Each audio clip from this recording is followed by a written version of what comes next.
Looks like we're live. Let me start the recording. And I will go catch those.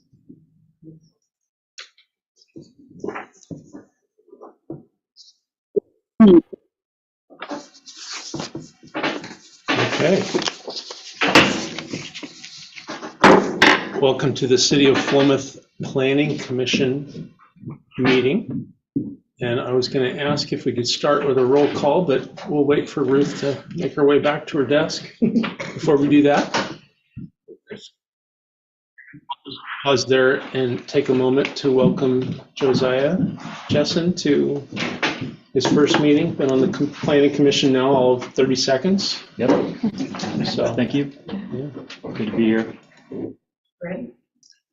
Roll call, please.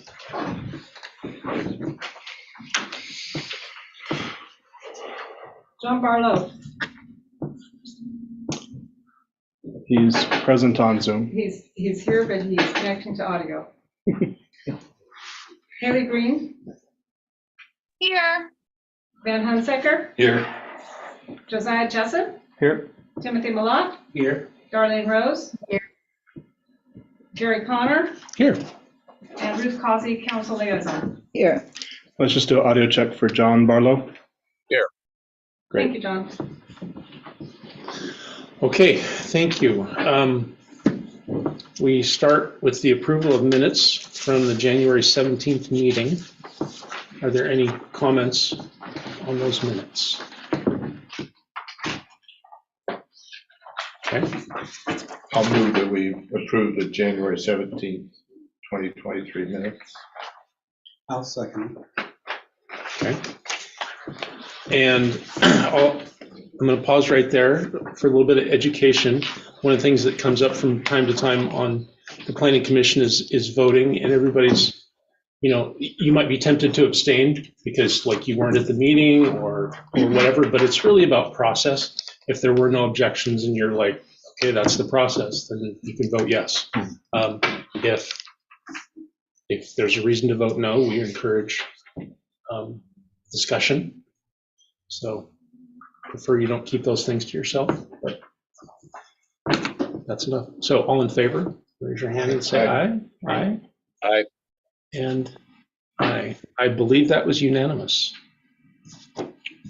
Okay.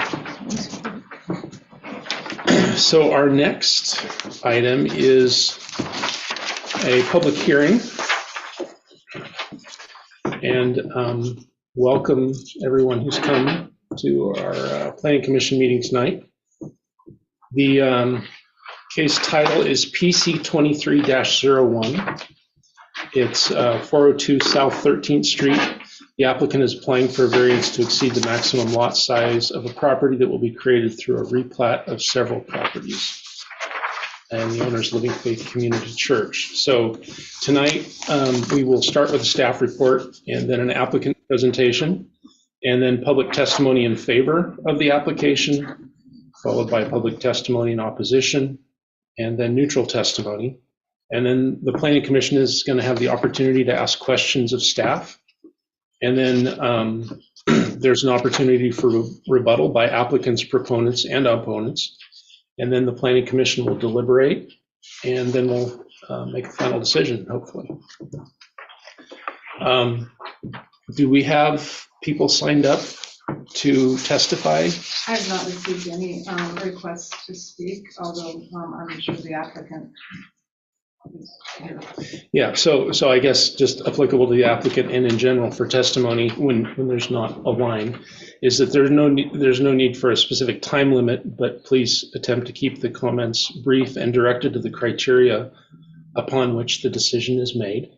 The context of the situation is always informational and helpful, but detailed ideas about what's happening in the future and what's going to be done there or how it would be used are often extraneous to the criteria for making the decision regarding the application. So we need to pause. I'll just fix my settings. I thought so. Okay. Go ahead. So persons testifying either orally or in writing may request a continuance to address additional documents or evidence submitted in favor of the application. If the request is made, please identify the new document or evidence during your testimony. Persons testifying may also request that the record remain open in 7 additional days to submit additional written evidence. Requests for allowing the record to remain open should be included in your testimony. The public hearing is now open. Do any members of the Planning Commission wish to declare any conflicts of interest? Does any Planning Commission member wish to declare any ex parte contacts or site visits? I drove by the site today. Okay. And I know Jim Hall and a number of other people that attend Living Faith Community Church. And I think I've probably had 3 or 4 individual conversations with several people over the past probably year that may have that included this particular topic, but I don't believe it was in relation to anything that is not included in the packet. So I believe everything that I heard and discussed is very much reflected here in the packet. So that's my contact. Is your, I guess, relationship and or knowledge of one of the people that's testifying today going to impact your decision? No. Thank you.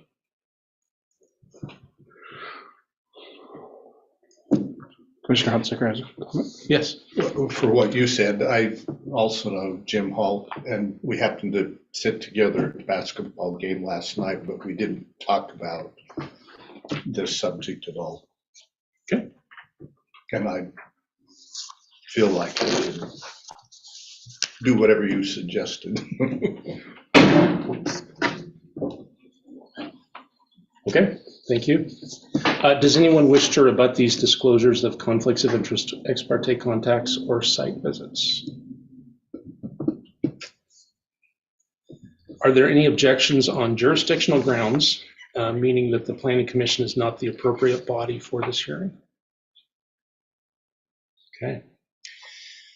Land use decisions, such as this case, the case under consideration this evening, are evaluated against applicable criteria from the Land Development Code and Comprehensive Plan as presented in the staff report. Mr. Workman, or Mr. Depp, who's going to do the staff report? Sorry about that.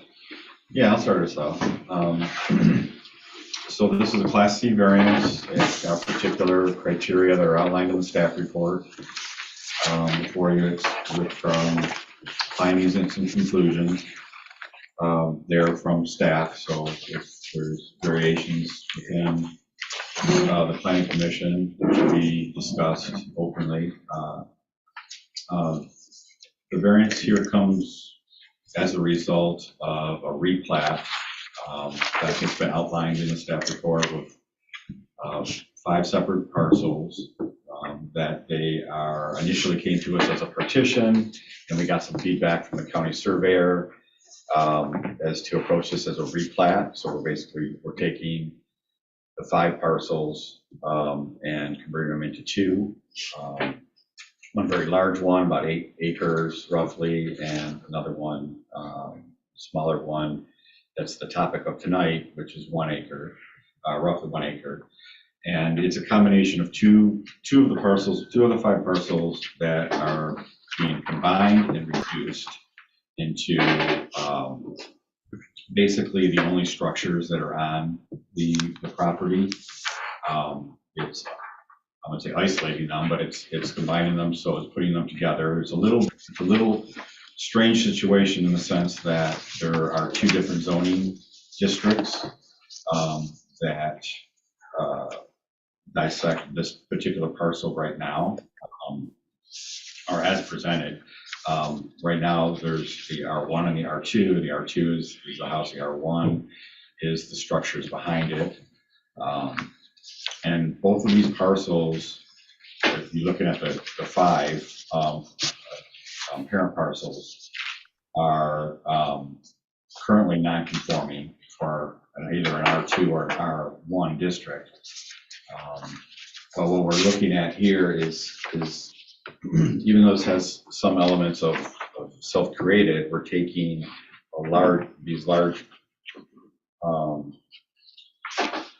acreage parcels and breaking them down into a parcel that has kind of acted in tandem together already as far as being a house and accessory structures. However, both parcels are non-conforming, both on size and on the fact that the accessory structures,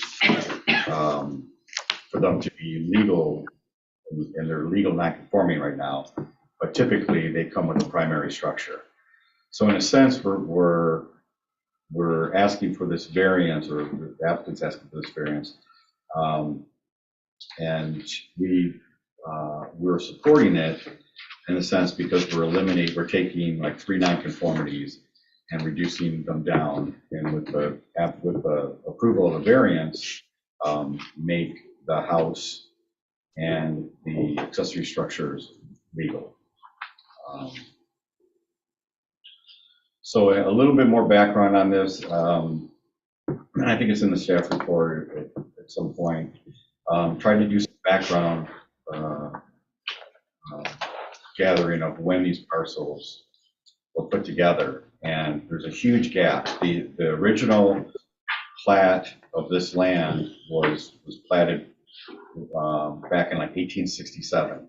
It's gone through all kinds of different configurations, although there's not too much historical data to show that until recently, when the current configuration of these 5 lots was created in 2017 with a property line adjustment in 2018. So what you're seeing on these particular 5 parcels was created recently, but all of these parcels have been they've been associated with each other in some part or another over decades, and including the house and the accessory structures to it.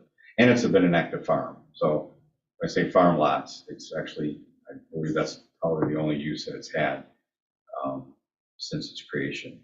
So I found that it met all of the criteria. There's six different criteria that you gotta evaluate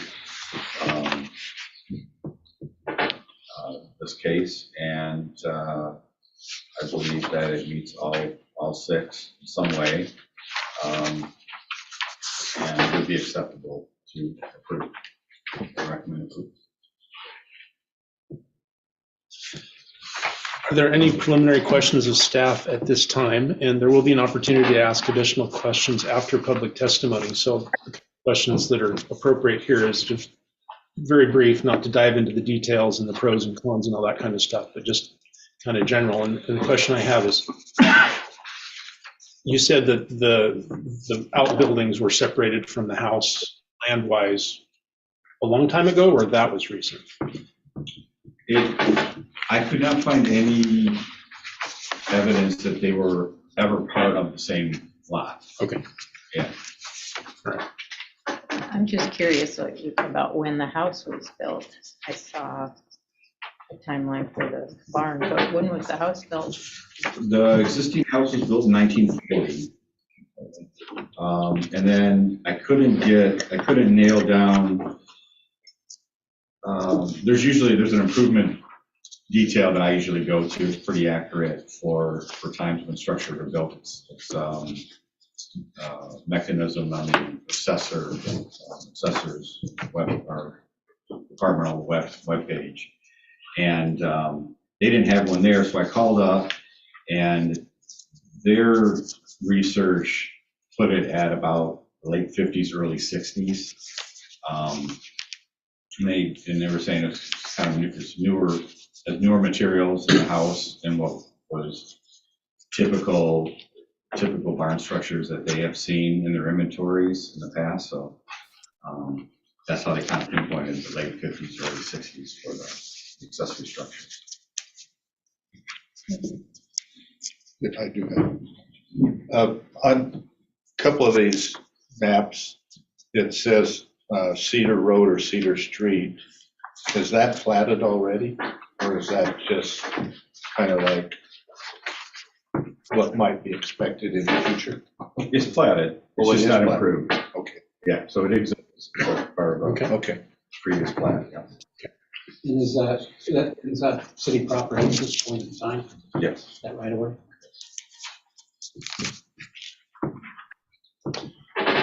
Okay. Catherine, before I ask my question, I believe if this is appealed for any reason, I may have to disclose that my question later. Is that correct? Yes, assuming it's appealed directly to city council, which I believe is the standard process for this. Thank you.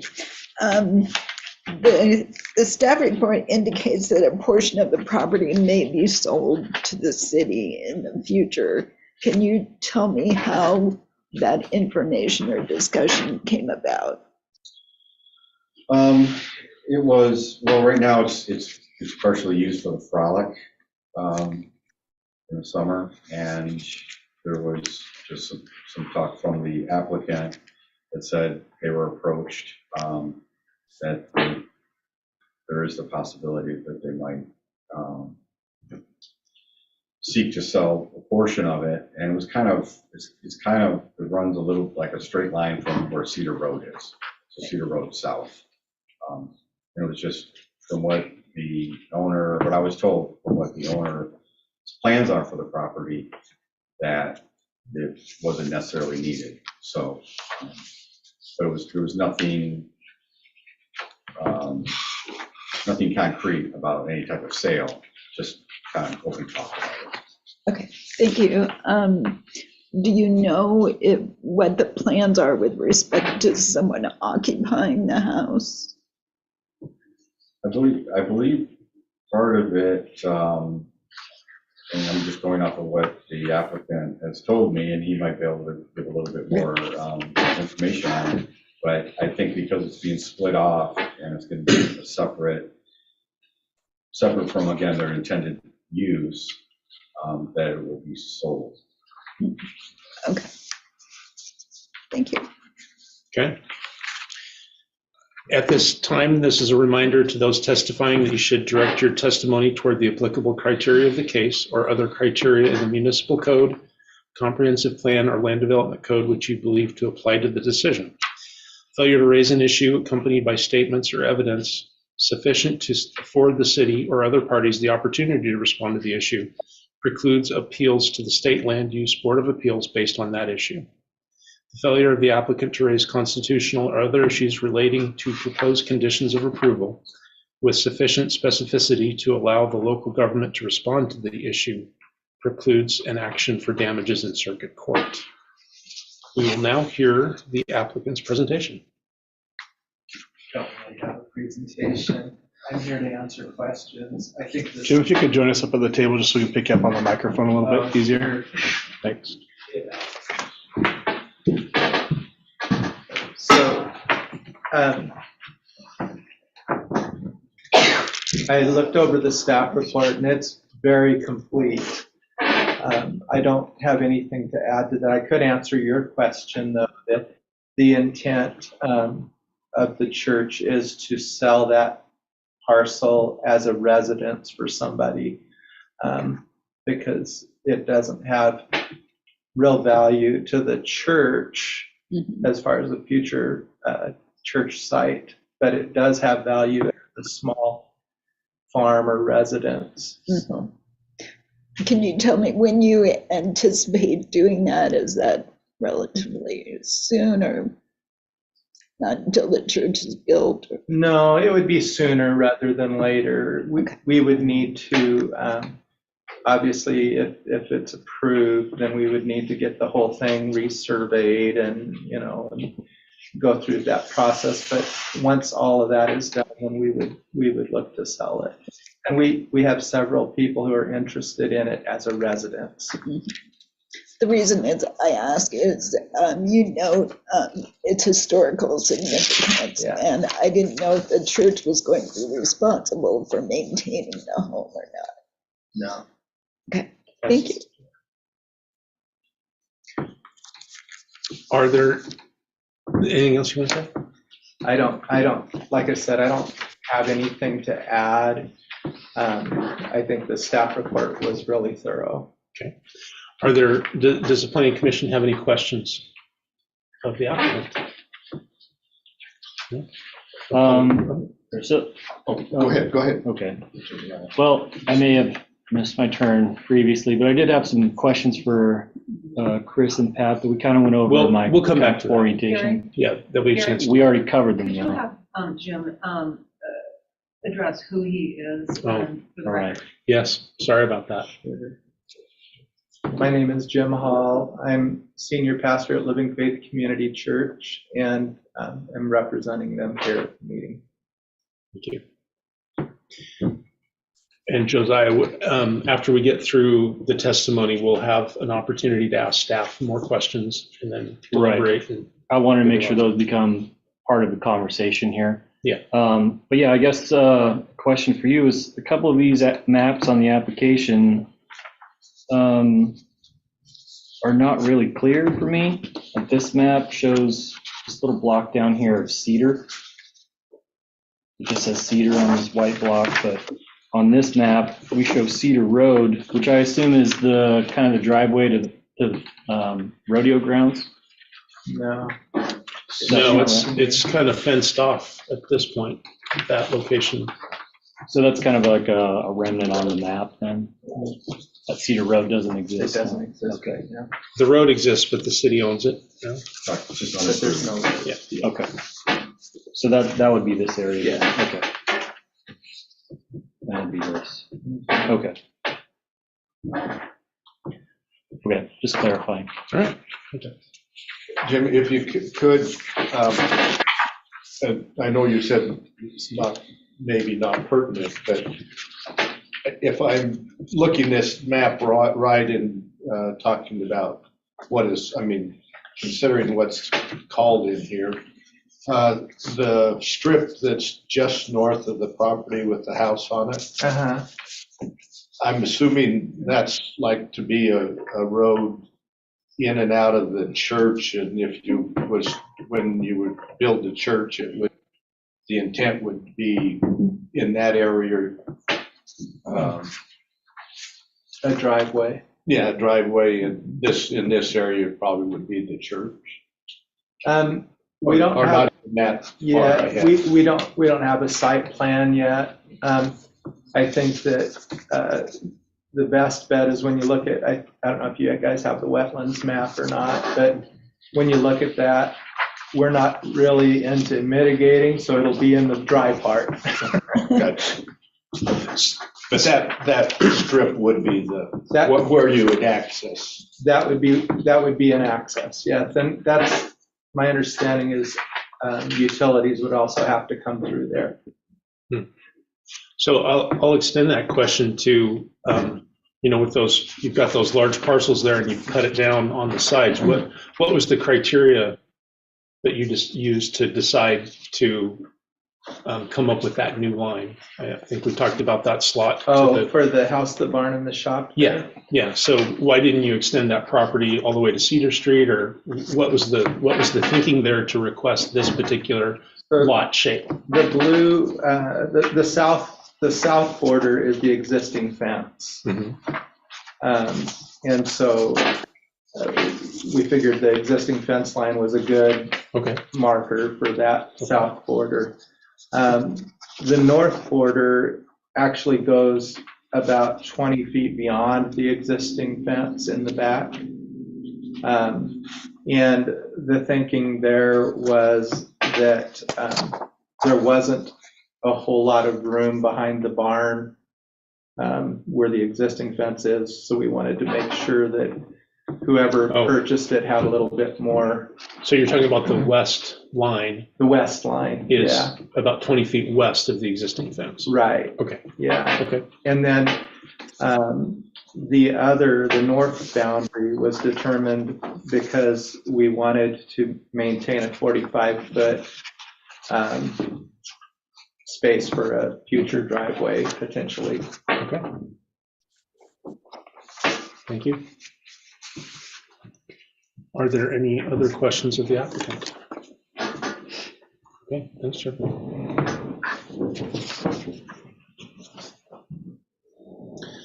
We will now move to public testimony, beginning with testimony in favor. Before you make your comments, please state your name.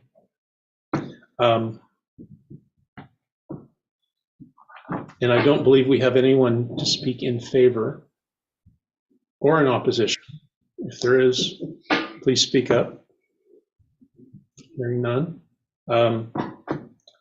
We do have a speaker, a neutral. I'm sorry. Did Deputy Attorney Pratt read the direction for testimony? Our chair did. He did it for me. I'm sorry. Sorry It's about okay. that. Sorry, I was gonna, I knew You were on a that. roll, it's and I was on a roll. voice, and I'm so- sorry. I know, no, he was on a roll. I wasn't gonna stop him. All right.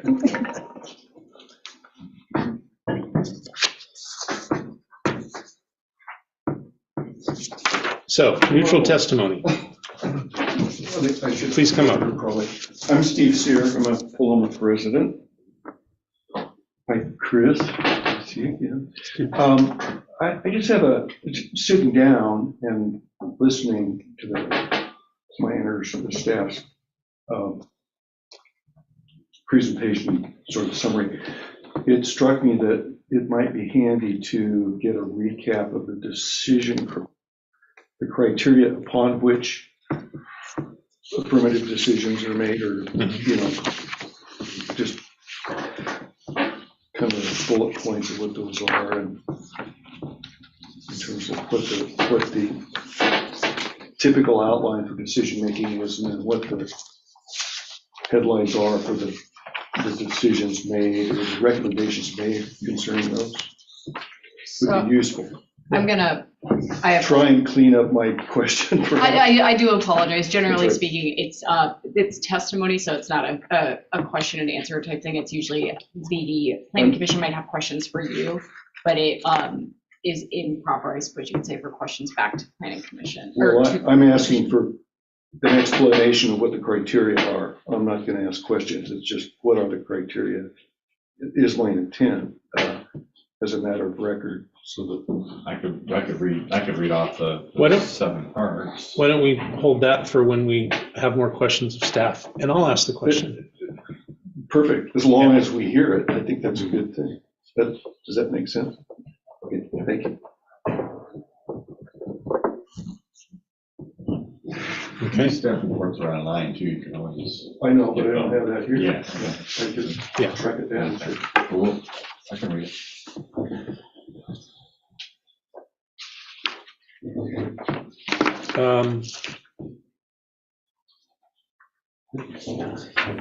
At this point, I feel like I skipped something. No. Okay. Is there any other neutral testimony? Oh, is there any other neutral testimony?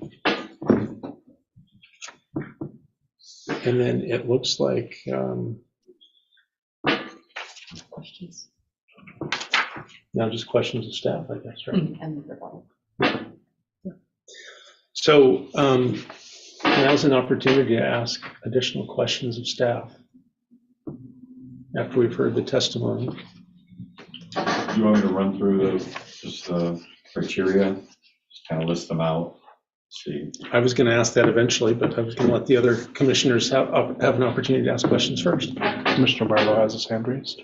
Oh, thank you. And please, when you're online, please speak up. I try to look up there from time to time, but don't do a very good job of it. So Commissioner Barlow. Thank you. Thank you. And I will say, it's not particularly a complaint, just an observation, because I'm not the one who'll have to transcribe this, but your percussion session tonight is kind of over mic'd. So I don't know who's on drums, but there's quite a bit of that coming through. You know, it's this table right here. Every time either one of us touches it, it squawks. So my apologies. It's all right. It's just a little more acute through my phone, I guess. Anyway, my only question was in the report, there was a reference to the the site being generally referenced as a heritage farm. And I didn't find that definition in the code. So I wondered if, is that just a term of art, or am I not looking in the right place, or does it have any significance to our decision at all? I would say it is more of an artsy type of term or description of it. I've heard it since I've got here, and was kind of reminded of it when I was writing this, so I included it. But it is not any part of any historic registry, local or national. So it's just more of a local term that's used, I think, to describe this. I could be wrong, because you've been here a little bit longer than me, but I don't think it's got any major significance. Okay, yeah, I'm aware of Century Farms, which I think is a state designation. It just has to do with longevity. But I was curious to know if that was a term that we should consider, but I think you've answered my question. Thank you.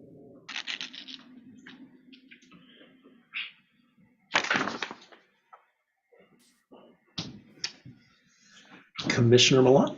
I noticed at one point we had an aerial photograph up. Was that coming from you? Mhm. Can we put that up a minute? So my question relates to the existing buildings and its relationship.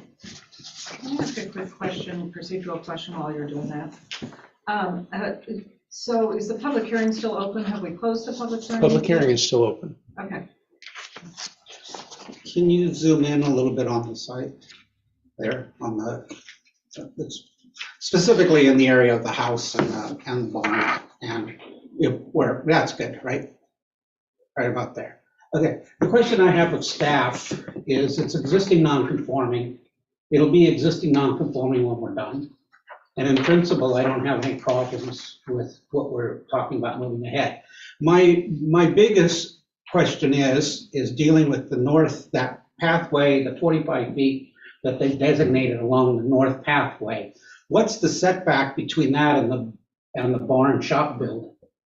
Are we going to hold to the zoning requirements of that should be a 15-foot setback, and that's where we set the property line, the new plot line, or are we going to be allowing it to move into that side yard setback? My preference would be is to look at, as much as we can, comply with the zoning, which is going to be an R2, am I correct? Yeah. That the side yard setback be consistent. We don't create something. Other than that, I don't see any other issues that I can see with it.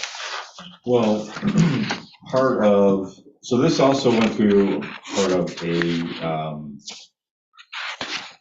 replat, which again triggered the approval for a replat was that because of the way they proposed this, was that they received this variance. So part of that review speaks to the fact that they have to maintain all Division 2 setbacks for land use. So this will have to, it wasn't drawn out specifically because all they have to do right now is give us preliminary drawings. But when they come back and do an official survey, yeah, it'll have to maintain a minimum of 5 feet. It won't have to be 15 feet because that's not a public right of way. It's not their front yard.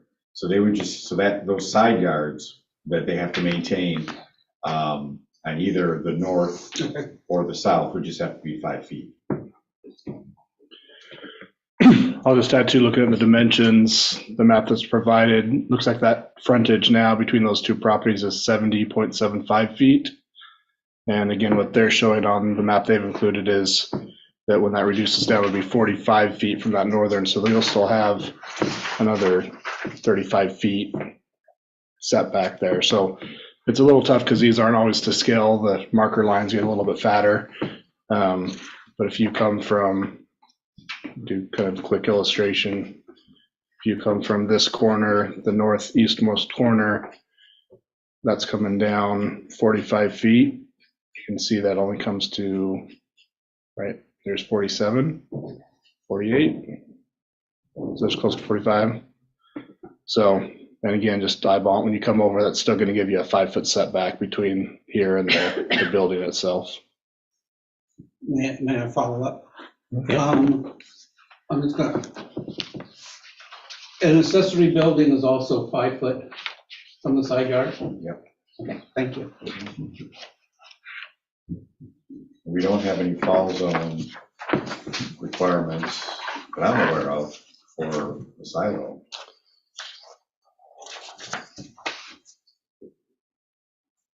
There is additional setback for taller buildings. Again, this is where the barn is there, and that setback there, it's no taller than a 2-story building. It's, 30 feet. So I agree.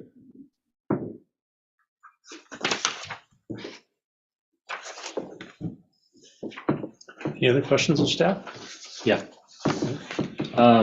Okay, so one of the issues that I had, or one of the questions that I had, was that the application, the language in the application is directed mostly towards the 2 properties being combined, and the overall area being decreased from 1.88 to 1.11 acres. And my question was, what's going to happen with the other 0.88 or whatever it was? What happens to that other area that we're shaving off? And the answer that I was given was that it's included into a combination of the rest of the area. And I was told that the new tax lot that's being created is going to be an R1. And that's what we're having the hearing about. The rest of the area is also going to be zoned R1. Is that correct? It'll still be duly zoned, because part of it, we're not changing any zoning, right? This variance doesn't cause any changing of the zoning designation. So because it's split, because this is 2 parcels and it's still, the structures are on R2 and the house is on R1, that it will, or is it vice versa? They will, when you combine them, it'll be 1 parcel, but it'll have dual zoning. Can you explain how that works? It's just zoning districts, when they're established, they're typically established along parcel lines or right-of-ways and so forth. But not always, and especially as a resultant when you're doing certain partitions or property line adjustments, you can move within that and throw that off. And again, that land use action is completely, those are typically administrative or it could be quasi-judicial, but they're not legislative, so they don't move, they don't transfer to moving of the land use designation. So you'll get those once in a while. They're not common. Okay. But this way, in this case, we're going to create one. There's really no harm in it in the sense of it living on like that. But it could be something in the future when we go do some mass rezonings, we could fix it. Okay. Fix some of these. Okay, thanks. I appreciate your response. And forgive me, most of my questions are probably going to be out of my ignorance because this is, fairly new to me. So you're saying the new tax law we're going to create is going to be partially zoned R2 and partially zoned R1? Yes. Is there a reason we're not making the whole lot R1 or R2? Because it would be a separate land use case than this. It would be legislative. When you're doing any type of comprehensive map or zoning map, things that's legislative. So that would be a completely different. I see. Yeah. Set of application and its own criteria and so forth. Okay. So, and another follow-up. I'm not sure if it's the house is R2 and the outbuildings are R1 or vice versa, but there's nowhere else in the other 4 or 5 plots that are R2. Everything else is R1. Correct. Okay. Okay, and that the combination of all the other plots was already approved by the staff through a different application, correct? Preliminarily approved. Preliminary, okay. Because this is part of it. It's a condition. The variance is a condition of its approval. Got it. So if this gets denied, then that application would probably just have to be revisited. We wouldn't necessarily, we'd probably deny it as presented, but go back with the applicant about reshaping. Okay, got it. So, Mr. Deffa, I always like to do things that help everybody get more up to speed with the process and how it works and everything. So I think it's a great idea if you would briefly go over the criteria that need to be evaluated for this application that should guide our approval or rejection. Do you want me to read through my findings or just the criteria? I was thinking just the criteria that we should have in mind as we're reviewing the application. So again, there's 6 total. So the first one, proposed variance will not be material or detrimental to the purposes of this code, to any other applicable policies and standards, and to other properties in the same land use district or vicinity. Okay. B is a hardship to develop exists with which is particular to the lot size or shape, topography sensitive lands, or some other similar circumstances related to property over which the applicant has no control and which are not applicable to other properties in the vicinity. What makes it unique. C, the use proposed will be the same as permitted under the title. The city standards will be maintained to the greatest extent that is reasonably possible by permitting reasonable economic use of the land.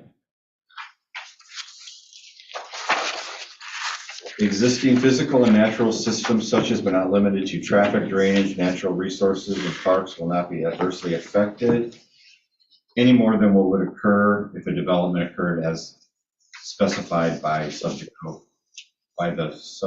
code standard. E is the hardship is not self-imposed. That's the biggest hurdle. And F, the variance requested is the minimum variance that would alleviate the hardship.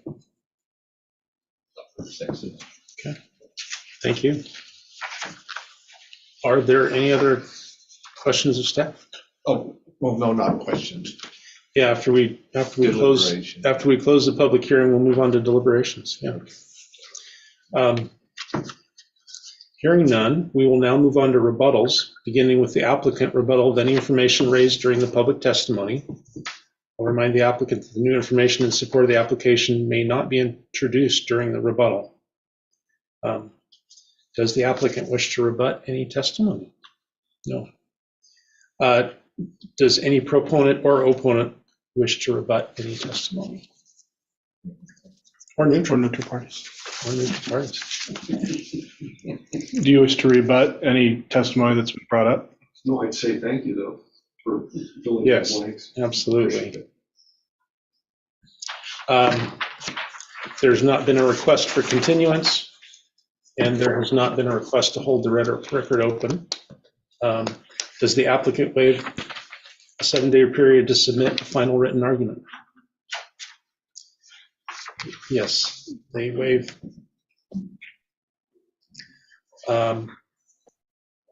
Public hearing is now closed. So deliberations. I have a few things to say, but as chair, it's always best to let others speak first. So if there's any comments or statements. Well, if I'm fine with approving this variance. My only concern was that, and we don't always know what's going to happen. I mean, even the applicants has said, well, they have an idea of what they want to do, but that's pretty much all it is. Mm-hmm. So essentially anything could happen based on allowing this variance. Of course, it makes sense to make that shape that it did they have for the house and the barns or sheds.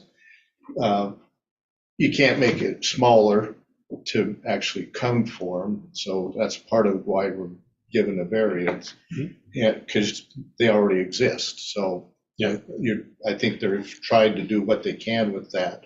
and then essentially leaving the rest of the property available for use.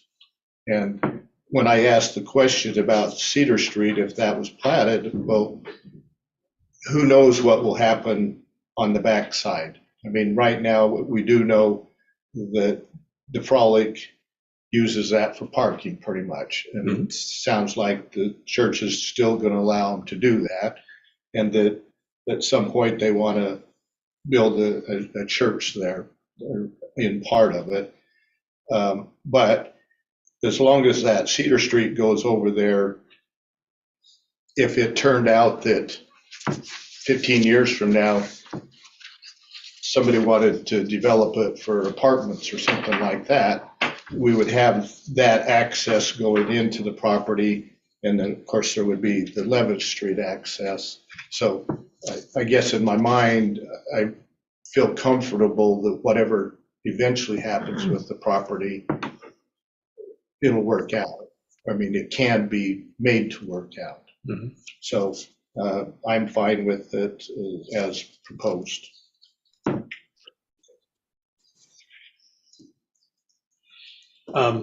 My thought was that in regards to it being self-imposed, it seems like what imposed this condition was once upon a time when the outbuildings were separated from the house to make it a separate lot. That seems to be something we wouldn't do. So it seems to be fixing a problem with the way that it's platted at this point.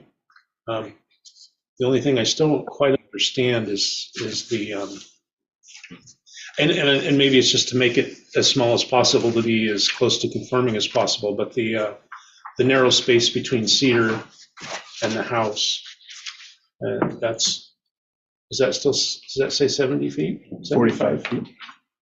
45. 45 to 40. The north side is 45, the south is 70.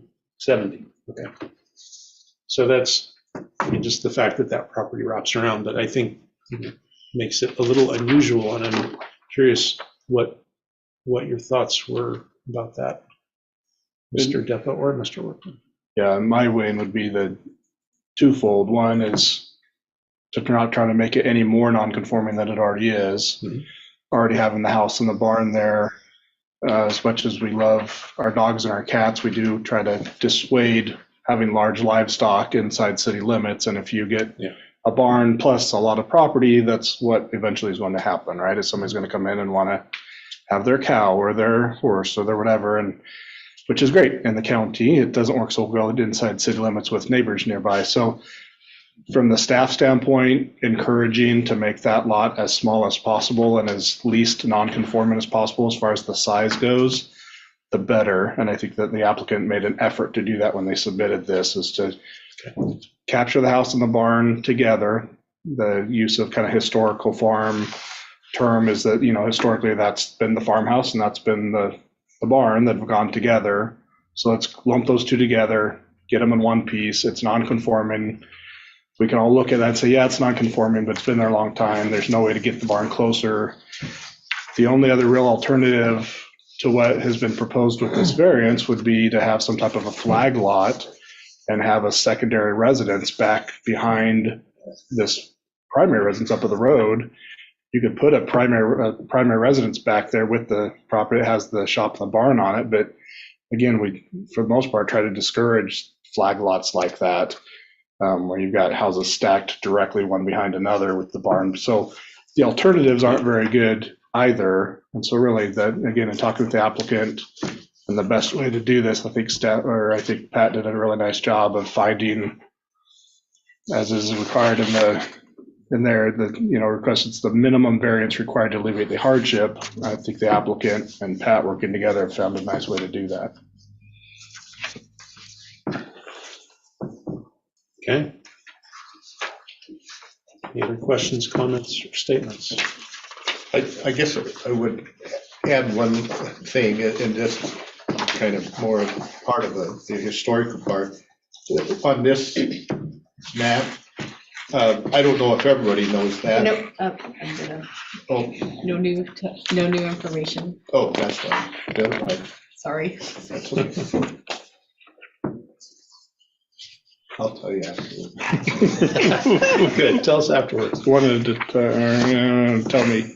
Maybe you'd like to make a motion. Oh, or has everybody done saying what they had to say? We can always deliberate after Yeah, a motion. Haley? It kind of slip, oh, yeah. Commissioners Green and Barlow, any comments, questions? You're able to hear okay? Percussionist. I'm hearing everybody very well, and I appreciate the attention to the sound, the background sound, because it's improved. Great. Okay. Okay. We didn't have a suggested. I know, that's why I picked on you. You might be the best at saying the right words, since wow. we didn't have a suggested motion this time. You forgot? No, I didn't want to give it to you. I want to lead you down that road. Oh. Okay, well, I'll give it a try. Based on the findings of fact, I move that we approve file number P23-01 variance to exceed the maximum lot size on property owned by Living Faith Community Church. I second. Okay. Any additional deliberation? All in favor? Raise your hand and say aye. Aye. And opposed? None? I believe it's unanimous? Yes. Okay, thank you. Oh, yes. Any participant not satisfied with this decision may appeal to the City Council within 12 days of the date the notice of decision is signed. Okay, thank you. So our next item of business is the citizen involvement chapter code changes. You want to take a 5-minute break and come back? Definitely. Not adjourn. Recess. 5-minute recess. Back at 6:56. Okay.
Yeah, is everybody? We have Commissioner Green and Barlow back on the screen. And I have to ask them because I muted them. I'm here. Yep.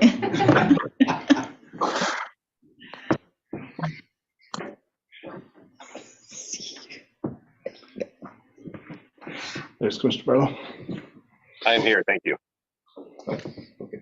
And Commissioner Green, I guess you got your camera off, that's okay. Our next item of business is the Citizen Involvement Chapter Code changes. And Mr. Depa, do you want to kick that off? Sure. So, obviously this came out of the Joint Planning Commission City Council meeting for us to get together and start tackling some of what we accomplished last year with updating the comp plan policies and looking at areas where those policies intersect or demand that we either create a new code or updates an existing code. So in the citizen involvement, thought we'd knock it out, saying that we feel it should be the most easiest to, I think, find go over some new ideas and come to some conclusions relatively quicker than I think some of the other housing and economy conversations that we'll be having. But what we did is we kind of created in the memo specifically talking about what we currently do right now and what we are asking, maybe making some suggestions, kind of helping starting the conversation of what we can do.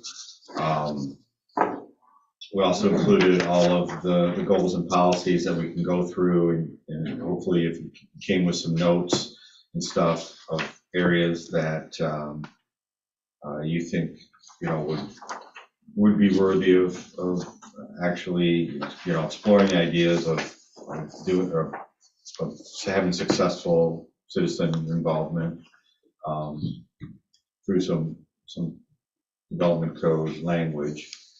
And then gave you just a little, so I guess we're a little bit out of order here. Then the third part, the agenda item 3.2b, is actually what we currently do now. So reading through that, you kind of see the limitations of what we do in each, depending on which type of land use application we receive.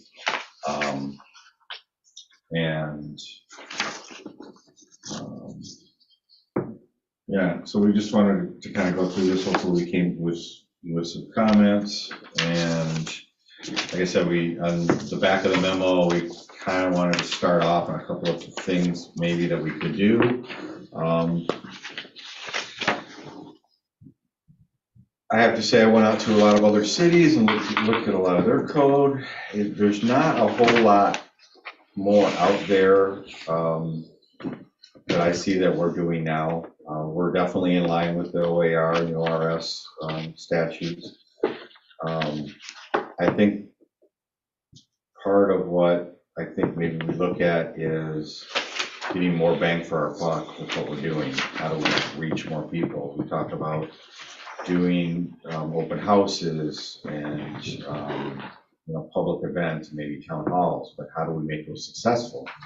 Because I can tell you, we did 2 open houses in Adair Village for the UGB, and we got 0 people. And we waited there for an hour and a half on each night. And we had done advertisement in the newspaper and around town, and as well as on city's website, county's website. Just don't know how much more there is to reach people. So there's a lot of interesting ways to that are ideas of reaching people, but we want to find ways of trying to find solutions to make them successful. So just open it up, see if we can see if there's some ideas that kind of head us down that road, or maybe make us think, or get a eureka moment, or something like that? I'd just like to mention that in Portland, sometimes we would get almost no one to attend open houses for ODOT or TriMet when I worked there. Sometimes there were a lot of people fired up who wanted to come chat, and other times it's like, whatever, so it's frustrating. Yeah, it's always the controversy, not my backyard, but, you know, we also want people to get involved to see how they want their city to grow. You know, they want to kind of, you know, evolve. Yeah, it just doesn't seem to be very, think people have better things to do. So what are we hoping to accomplish tonight? I'm not clear on that. Well, I think to look at what we're doing right now, and some of these suggestions that we're asking on page 2 of the memo, and anything else that we think we could add to what we already do. But I think primarily is taking the policies that we created last year and looking and comparing those to what we do right now. Is there any lapse there, or is there any way to help coalesce what we did on a policy to now memorialize into some kind of language? So if I have not got that direction out in the memo, because that's really what we wanted to do is anything in these policies that you feel needs to be now code language that we then will, you know, be required to do. Because if it's not in the code, we don't have to do it. And we are doing some things that aren't in the code, but that's just more, I think, you know, trying to be positive, getting that positive outreach. But then there's also probably a little tagline at the end of that anything that we do that costs money, the money's got to come from somewhere, and most likely that would be added on as fees on applications and stuff. So I had a thought about policy 2.4, emerging technologies. Is there a way that we can utilize QR codes, you know, where you use your phone to read a QR code and then you get a bunch of information about, you know, whatever's happening at the city that we want them to know about?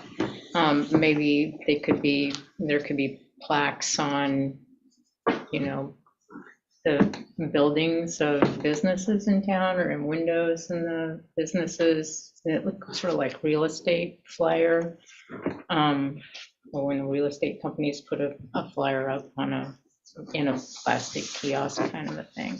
It's just something that I thought today, because QR codes are everywhere now, and I don't know how expensive that would be or anything. Just seemed like a way to get the information out. Yeah. So just a question, because I haven't even learned how to make my phone scan a QR code. So that's where I'm at.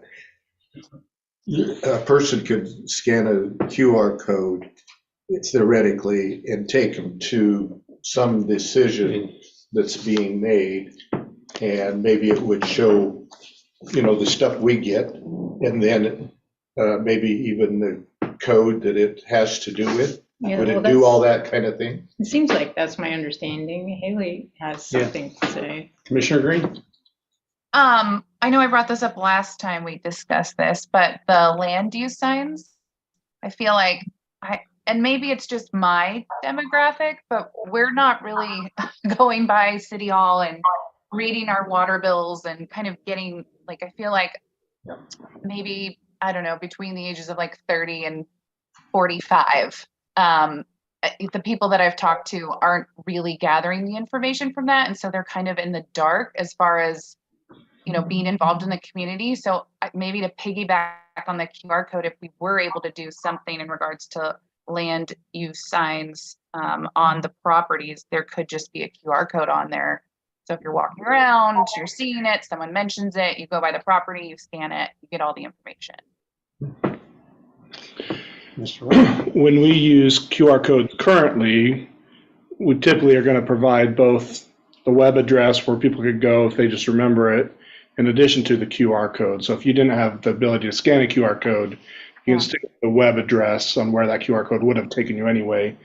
More than likely, in a planning world, that QR code is going to take you to the planning file where you can pull it up and see the application, all the documents, and there's information about when the meeting's set and all that. So, that would be the obvious place to send somebody once they scan that QR code, but you wouldn't want to limit to only people that had the ability to read a QR code, right? You'd still provide that web address. Right, so if they could take a picture, they could at least take a picture of that Right. website and go home and Right. look it up.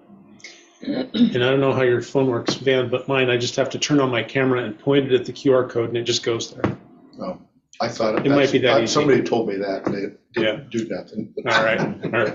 Commissioner Jensen. If we could just back up a little bit, Pat, it seems like most of this memo, like the main message, if I'm reading between the lines, is that we want the community to be driving the policies and how we're actually moving forward as Philomath, right? And we're having this discussion because we feel like that's not really happening right now. There's some disconnect between commission, city council, and all of these outreach programs we have and the actual public, right? Yes. So it seems like a lot of these engagement policies in, section 2, a lot of them, other than, posting 6 public places, really rely on the city's website. So who is our webmaster? Policy 2.2, who's the city's social media? Is that you, Ruth? So maybe we should get some testimony from Ruth, like how you think these things are going to move forward. How is policy 2.2 social media, utilize social media platforms to enhance citizen involvement methods and techniques? That's very broad. Like that's not a plan really. It's not necessarily even a policy. It's like we use social media, but We have Facebook and some of those things. I don't use Facebook, so it wouldn't affect me, but a lot of people do use Facebook and Okay. Instagram and. Josiah, this part, this chapter 1, this is, and they may have explained that to you, but this is all new information that we developed last year. yeah.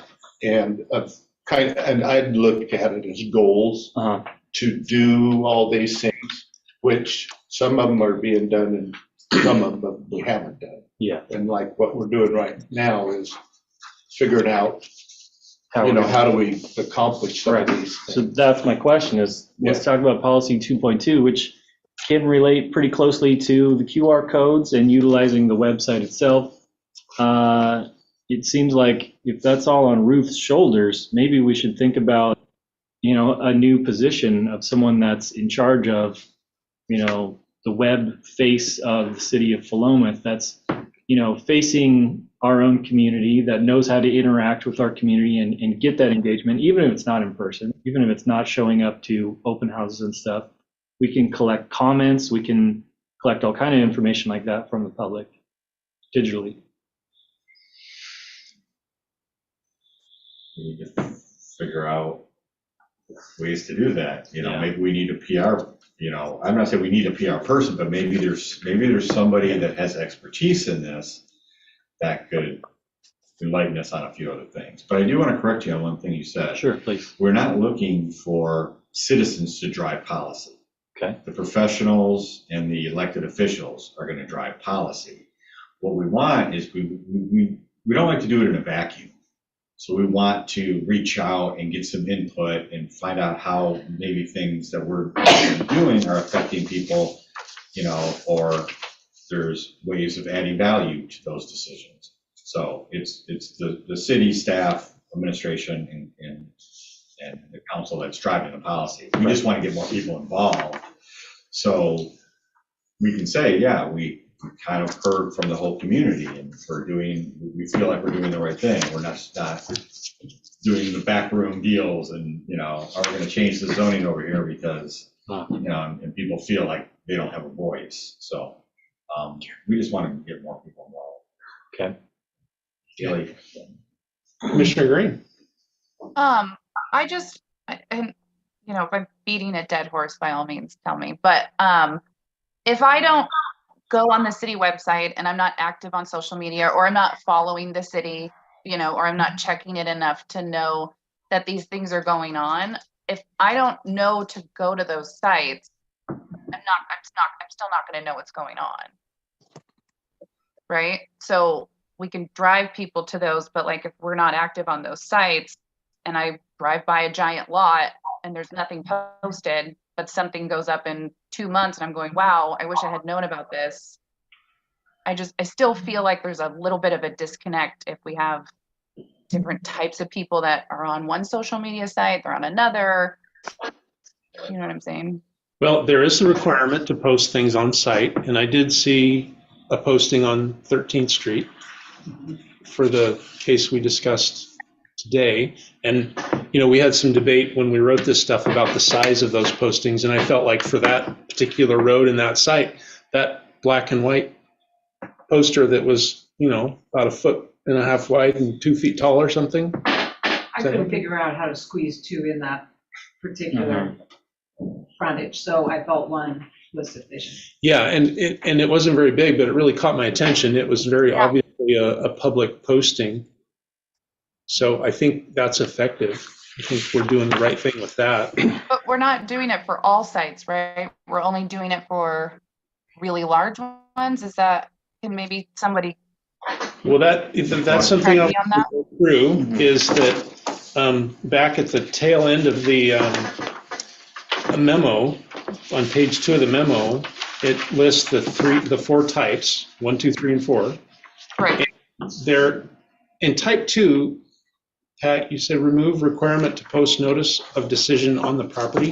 Where is that written right now? Because that would be in here in this piece you included, but I don't see it there. It's actually in the code language, and it's something that we haven't been. Is it printed out here, or it's somewhere else? Yeah, It's actually not part of the notification process, it's part of the decision process. Oh, okay, that's right. So it's kind of. But the things that we're talking about is on the last 2 pages. Oh, you're right, it's not printed out on this. But it's not printed out. We just did what, put the requirements for notice. But yeah, as Ruth said, it's part of the decision after the decision is posted, but it's kind of irrelevant when it's at the end, end of the process. Oh. And, somebody gone through the, and it also didn't say that once the decision, we were talking to type 2, which is. So that posting on 13th Street that we did is not currently in our code. That's not something we're saying we're. Yes, it is. No, it is. It's in the code for a type 3, and this was a type 3 application. Got it. Okay. It's not. So it's only type 2 that's after? Correct. Okay. And it's not, signage is not required in a type 4. So the recommendation is for a type 2 post decision sign on the property seems not very useful and not very beneficial. So the recommendation from staff is to remove that. What I'm very interested in, and I think it's captured here, is again, in what types of decisions do you want signage posted on the property? So right now for all type 3 decisions, it's required. So type 3s, if you look at your list, that's going to be your subdivisions are going to be in there. Your variances are going to be in there. For type 4s, interestingly enough, type 4 is going to be, comp plan amendments, zoning code amendments, which we're doing now, or development code amendments.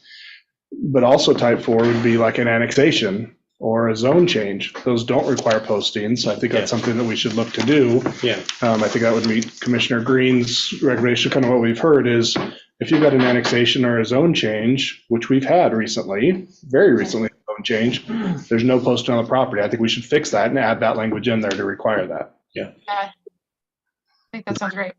The tricky part's going to be, is it, we've got to somehow distinguish, and I'll look to Pat to get the language right, but it's not going to be all type 4s, because if you have a comp plan change, is no property, right? So we're going to have to specify that if it's, specific to a property or where possible, whatever the language Pat comes up with, like whenever possible, posting will be placed on. When there's a the location property. to the action, Right.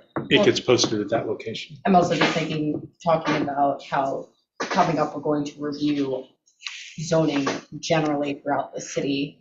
If we're doing large swaths of zone changes, that could also Right. potentially be hard unless you're to literally post on every lot that's being affected.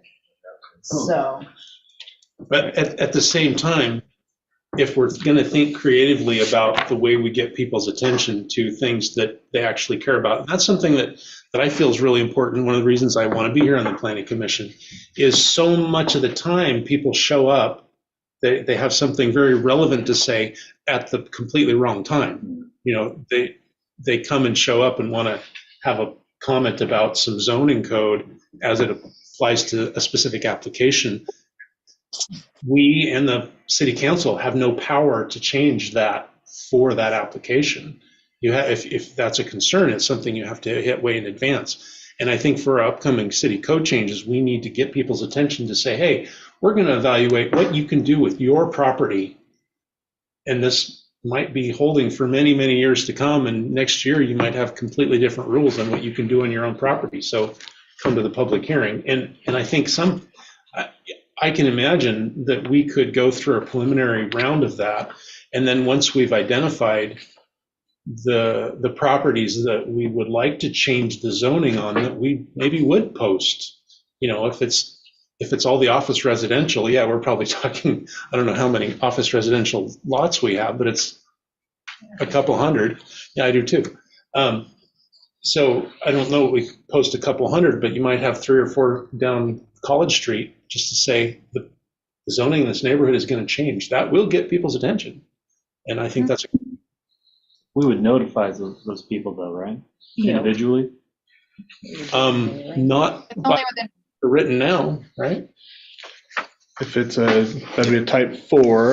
It's a type. So yeah, there's no mailing that goes with a type 4 for surrounding. It's legislative, Yeah. it's large encompassing, so it's going to go. If everywhere. it's a type 4 to a specific property, yes, there is a mailing to area property owners within 250 Right. feet, and to anyone who has signed up on the interested parties list. But if we change the office residential zoning to something else for 200 properties, there's no notification required and no posting. Why wouldn't that code apply to everyone in that area of code change? Why wouldn't we notify everyone that's going to get their? Because it's a citywide thing as opposed to an applicant. It's not citywide though, it's just an area, right? Well, but it's our whole comprehensive plan update, but.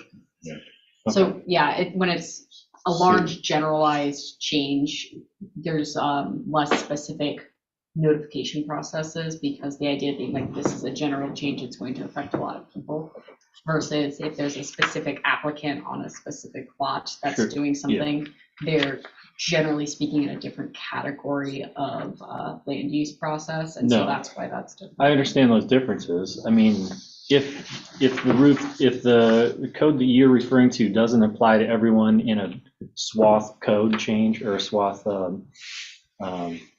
rezone change, thank you. If we wouldn't notify them individually, I think we probably should. That's my point. Right. That's why I was bringing up the website earlier, because I think the newsletter, which points people to the website, is a powerful tool the city has right now. If we could keep people up to date on what's going on with city council and the planning commission in one place, you know, someone could bookmark it on their website or on their webpage or whatever, and go see what's going on. Maybe a little more organized than we have now. I think that could be a powerful tool. Commissioner Moore? That works for a certain part of the demographics of the city. And just Commissioner Green was indicating. And I think if you go to that website now, there's a huge amount of information there. Yeah. Yeah, part of the challenge is wading through it and knowing where to look. Yeah. But the information is there. What we're planning on doing is there. The comprehensive plans are already there. There's a lot of information there. The challenge that I see is a lot of people that aren't involved, they're not computer literate, first of all. My daughter works in an industry dealing with call centers, helping people that aren't able to get into their email and the like.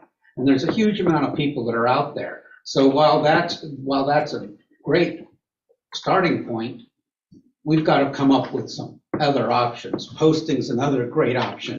I mean, you can't go by it like the property we're talking about this evening. I drove by that in the rain, pouring rain today, and I easily saw the sign was there. And so that it was there. And especially our older population that are more computer illiterate. Obviously, if you're 40 or younger or 30 or younger, you live on this thing. But there's a great amount of our population that does not. I do pretty well, but I for multiple reasons refuse to have any internet or any web presence, almost nothing. And I searched you and didn't find very much web presence either. That's by design. And that's by design. So what I'm trying, I understand that. And so what I'm saying is that we got to come up with some other things. And I would kind of ask Commissioner Green if a lot of them indicated to you what wasn't working. Did anybody have any idea of what would work? Well, no, of course not. Because that's how it goes. It's complain, but no fixes.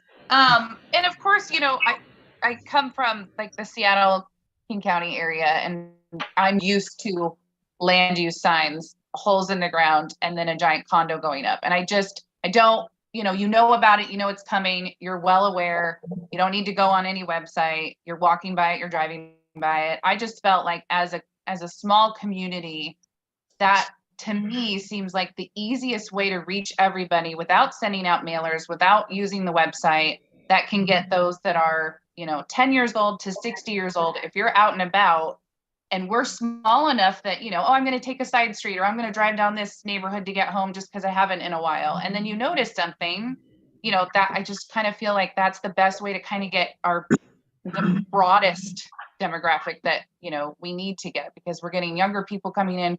We still have our older community, and we need to kind of merge the two somehow. Councilor Causey. Question, I know we advertise everything in the Gazette Times. Do we advertise in the Philomath News or no? We don't pull advertisements there. Or public notices? Yeah, Brad does a really nice job of notifying the public of all public meetings, and he usually will include the excerpt of what the topic is there. We don't pay for that. He just does that as a community calendar, community meetings type thing. So we've not found it necessary to pull like paid advertisements for those. We have paid for things at times, like we had a planning commission, budget committee, and inclusivity committee position that all came up, but we didn't fill all those positions, and so we did pay for an ad to promote that, kind of a banner to get more things there. But for land use types of issues, we've not paid for advertising with Philomath News in the past. I have a follow-up on that, if I may. Good, John. Thank you. For at least the type 4 hearings, there's a requirement that notices be published in a newspaper of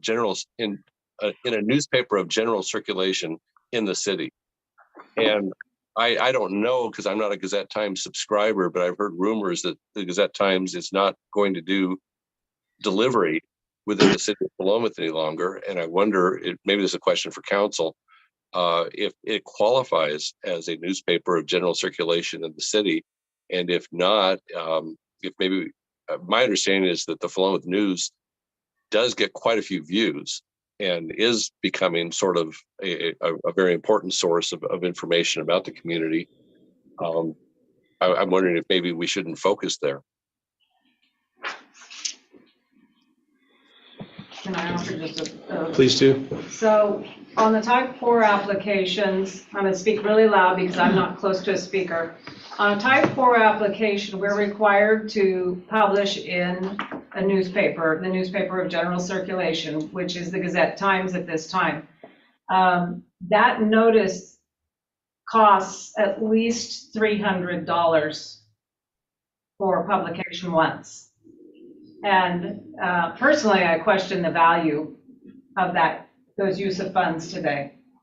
I think that we could do other things more efficiently and have better results than that. So I want to encourage you to consider both what we're doing and what we maybe shouldn't do anymore to redirect efforts.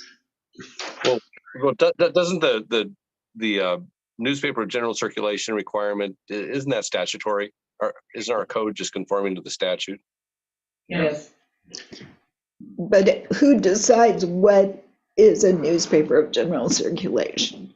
Well, that comes right back to my question, and that was generally my question: is if they are in fact stopping delivery within the city of Philomath, at least in lay terms, that does not sound to me like it's generally circulating. They are putting them in the mail now, though. I know one person that gets it still, and they get it in the mail.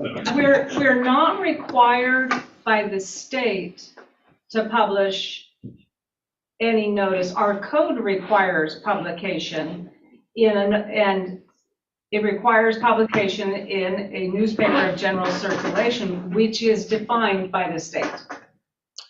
So that's how you get there. Okay. Thank you. So we have the power to change. Yes, you do. How we notice.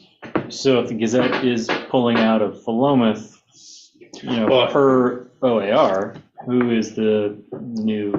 No, the OAR is just the definition of newspaper of general circulation. Right. Yeah, we reference that. We can get rid of that reference if we want. So if Gazette is gone and we don't have one per definition, what do we do?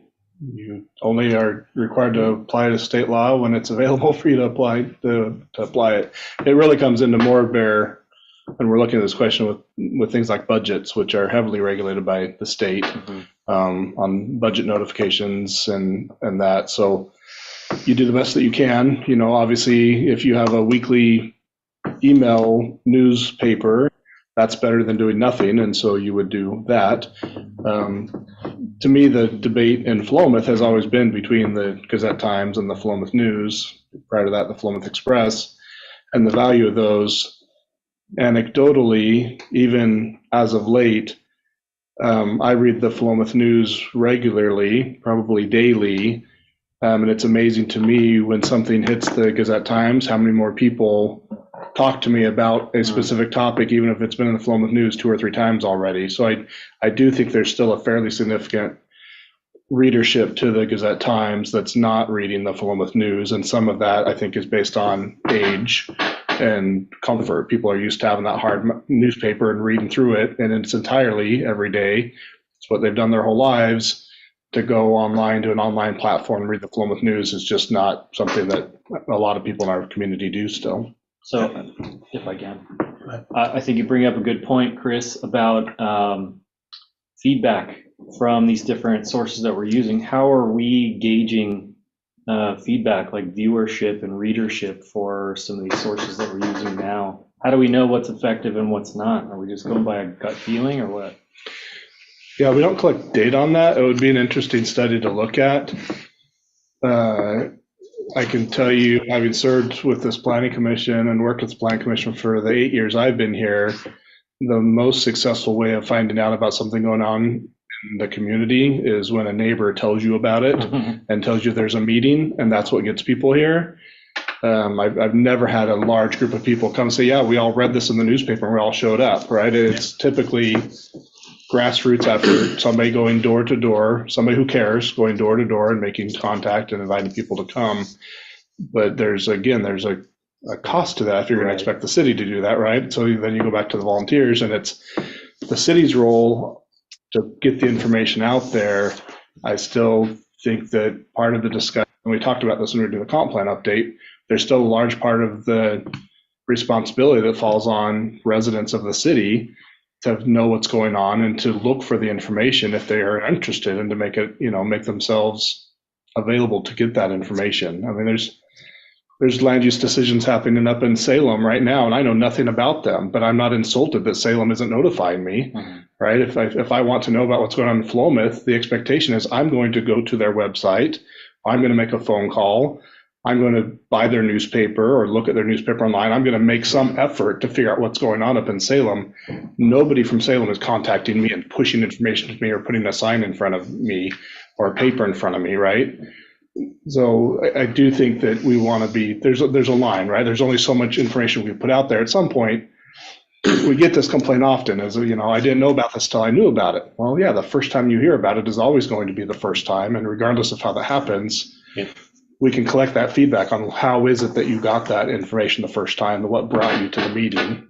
Maybe that's something we can look at when we're taking testimony over the next 6 months or a year or so, collect some data on where people heard about the notice. Commissioner Green.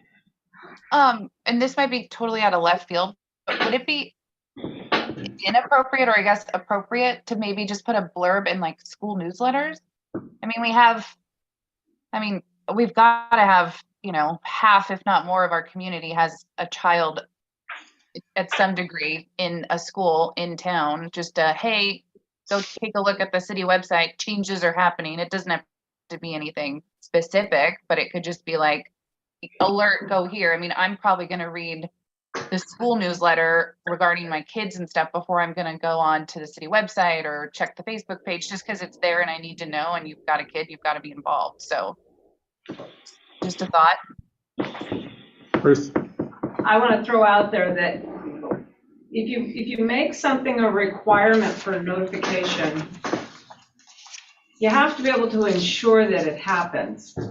And although I agree, Commissioner Green, that the school newsletter probably gets read by a completely different demographic than a lot of other options. But if I can't guarantee that the school district is going to put it in their newsletter, then if I send it to them and ask them to put it in their school newsletter and they don't do it, the question becomes, who failed to meet the notification requirement that now creates, frankly, a hole for a LUBA appeal. And the school district is a lot different than the city limits. So when you're considering options for notification, you have to consider control. Yeah, I've been wanting to ask a question. Do we have a general idea what a citywide mailer costs? Citywide mailer? Yeah, every residence in the city. We've got about 1,700 utility accounts times, what's a postcard nowadays? Or a letter mailing itself is 60 cents. So there's some math, 60 cents times 1,700. So $900 or something. But could we have an opt-in, like citizens could sign up for that if they're not computer savvy, to go on the website, or they can't get the newsletter through the email? That's the interested party mail list. We do have that. And we provide information about this. It's called the interested parties list. And it's an email that goes out with all type 2, 3, and 4 application notices. I should probably get on that. Yeah. This is the first I heard about it, Chris. I mean, It's on the website. It's on the do we homepage. automatically put planning commissioners? Yeah. We do, but planning commissioners. Congratulations, you're about to become You're on on. now. Thank you. Thanks. Well, that was easy. Get a weekly email. So. I just wanted to share anecdotally at the last council meeting, we had a public hearing on the property which you approved on 19th and Chapel. And a resident, just as Chris described, a resident went door to door to get people interested to explain what was happening. And she said most people didn't have a clue. And it did get a lot of people out, as it does when people are mad, they tend to come out.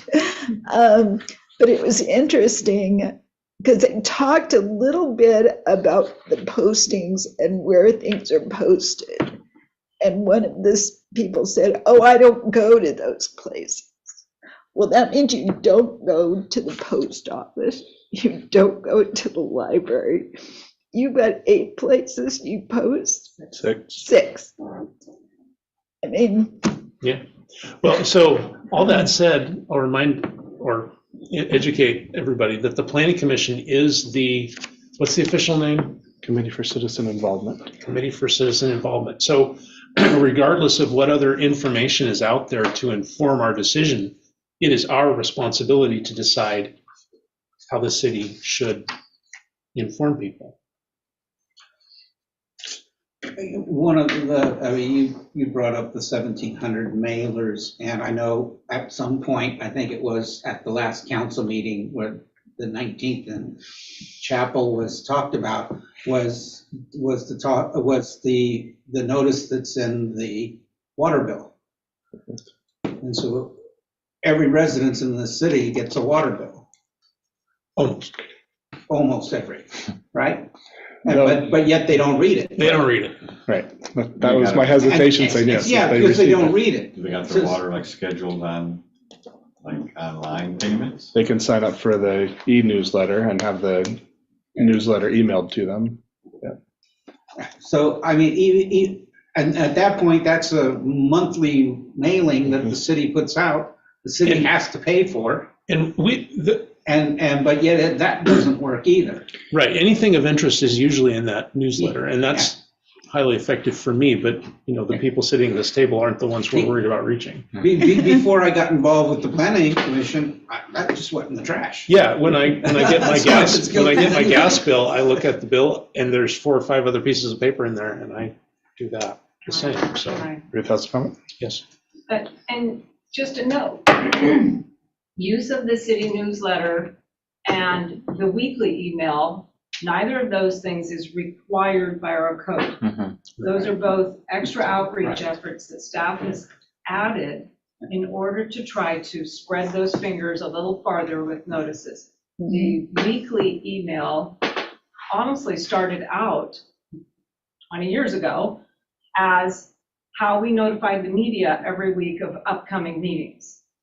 And we gained the ability to create a subscriber list and just start encouraging residents, hey, if you want to know what's going on a weekly basis, subscribe to the weekly email. And my deputy, Leilani, has done a fabulous job of fluffing that thing up so that it's got graphics and looks interesting. She even tells you what next week's weather is going to look like. And so that was a response to how's another way that we can get information out, but it's not required by our code. How many subscribers do you have? I believe over 300. Could we go through an exercise? I don't think we'll take very long, but it'll get to one of the things that will help staff as we look through this. One of the first bullet point at the bottom of the staff report says to consider looking at the type 1 applications. So type 1 applications, these are administrative, right? They're typically over the counter, they're fairly quick. It's a review by the city planner and then a signature from the planning official, which is me. If you turn one page to the top of it, it says excerpts from PMC 18105. At the bottom is table 1810520, and it's got a list of all the different planning applications. Right. And it lists the type 1, type 4, type 2, type 4. We don't necessarily go through all of the different types, but at least on the type 1s, are there any there that are listed? And again, some of these, you ask questions if you're not sure, but are there any applications that are currently designated as a type 1 application that you as a commission feel should be something more significant of a review, like a type 2, for example? That's clarification, a non-conforming use versus a conditional use definitions. So non-conforming use would be there's well, let me just think. What was the other non-conforming versus? A conditional use. A conditional use. I understand what a Yeah. conditional use So permit is. I don't understand what a conforming. Non-conformings, it is not allowed within the code to have that use within that zone. So you're living in a house which is in a commercial district. That residential use in a commercial district is non-conforming, right? Conditional use is allowed for in the code within that zone, but it's only after review by the planning commission in order to make sure that neighbors have been given notice and that any parameters that need to be put on that use are available to put on the property. So for example, a church in a residential neighborhood. Right. So that's not as non-conforming. It's not non-conforming, but it is conditional, which means if you want to put a church in a residential neighborhood, you have to come to the planning commission. Type 3. But the non-conforming is a type 1. Right. Where if I was a neighbor down the street, within 200 feet or whatever our current is, and somebody's got something that they're using that property for that's outside of the zone R1 or commercial 1 or whatever it is, I would probably want to be notified that there's some decision being made about the use of that property. To add to what he said, non-conforming is already been being done prior to.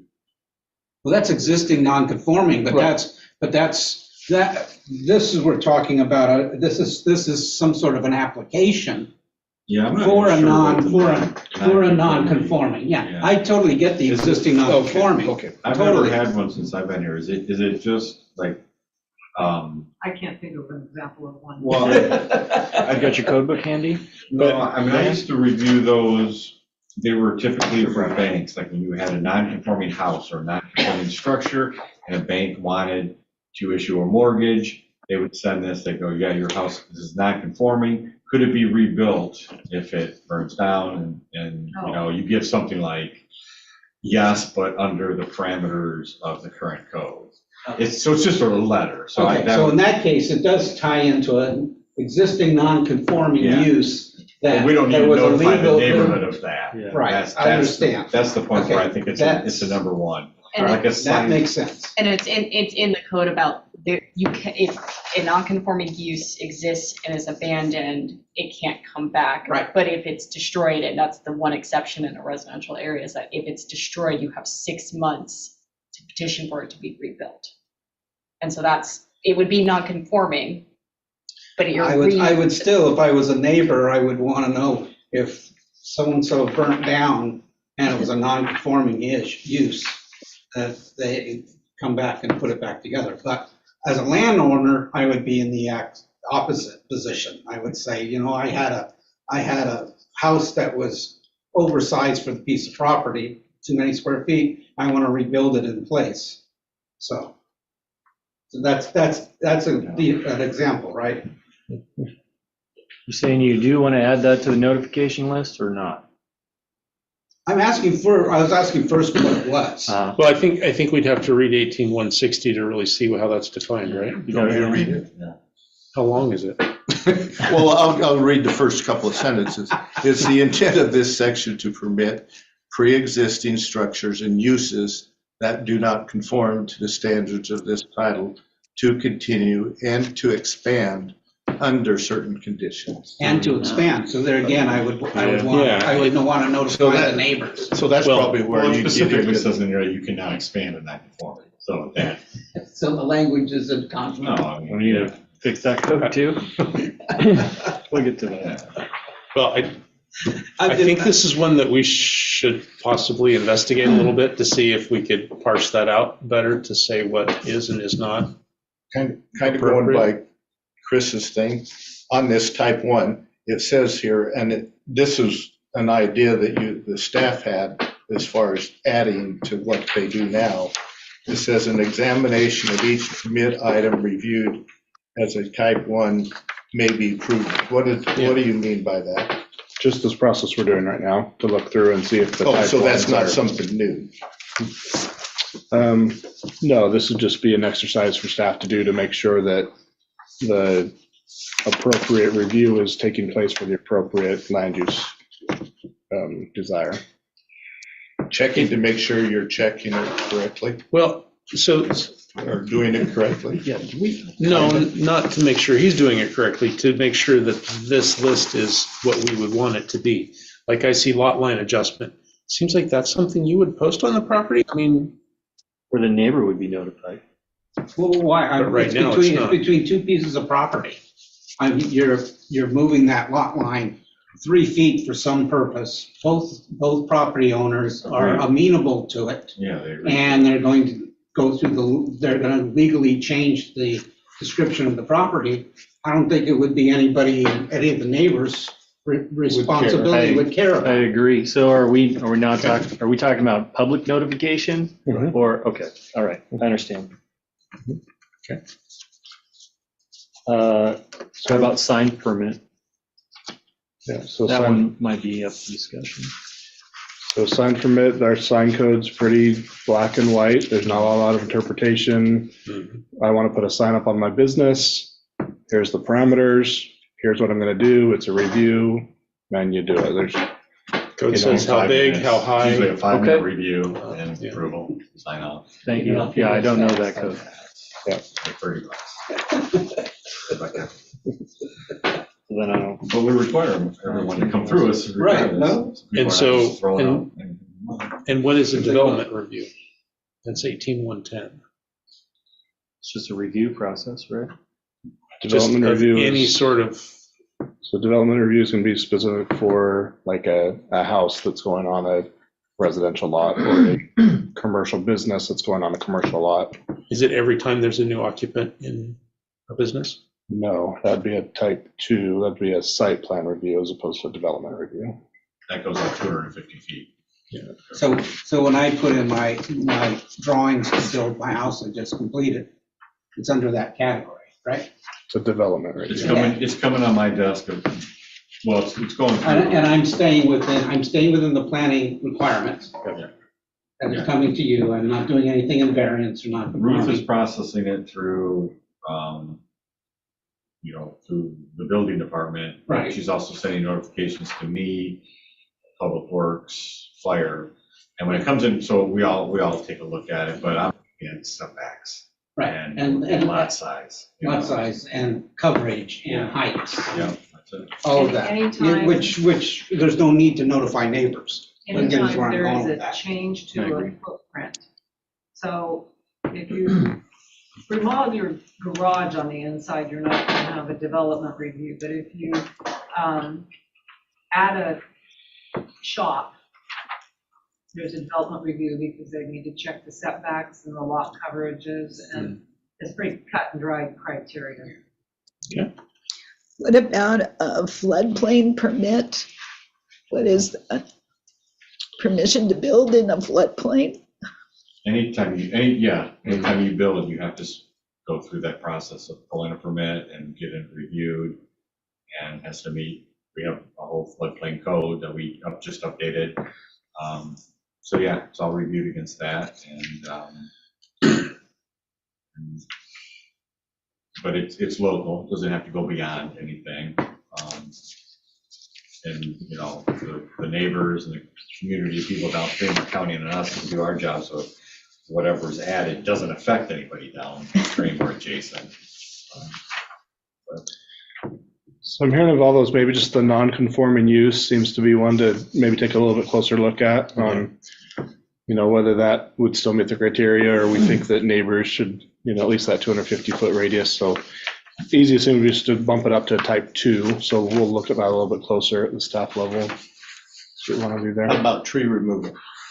That's 1 and 2 on the second page. I've never done that. Well, usually people just cut them down and then. Yeah, we don't, I think that's old. I don't think we do the tree removal One way or the application other. of our.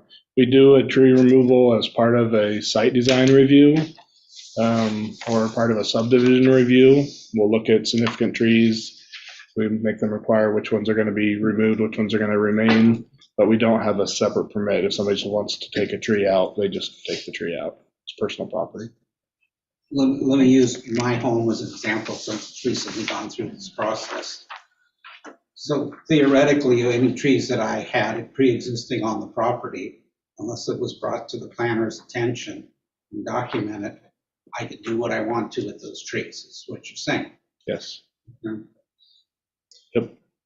We've, When we're, so I'll have a devil's advocate. So when there's a new development happening, and, well, like we've had a couple of instances where they've cleared all the trees, and then it comes to us for a development, and we have here says not to remove any trees without approval, but they've already done it, so that makes no sense.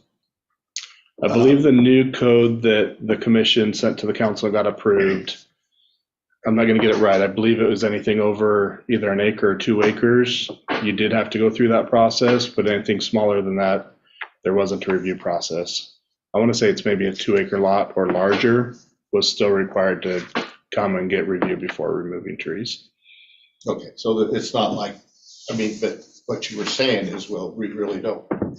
For small properties, we don't really do that. For a larger one, it usually is going to come in with a development of some sort.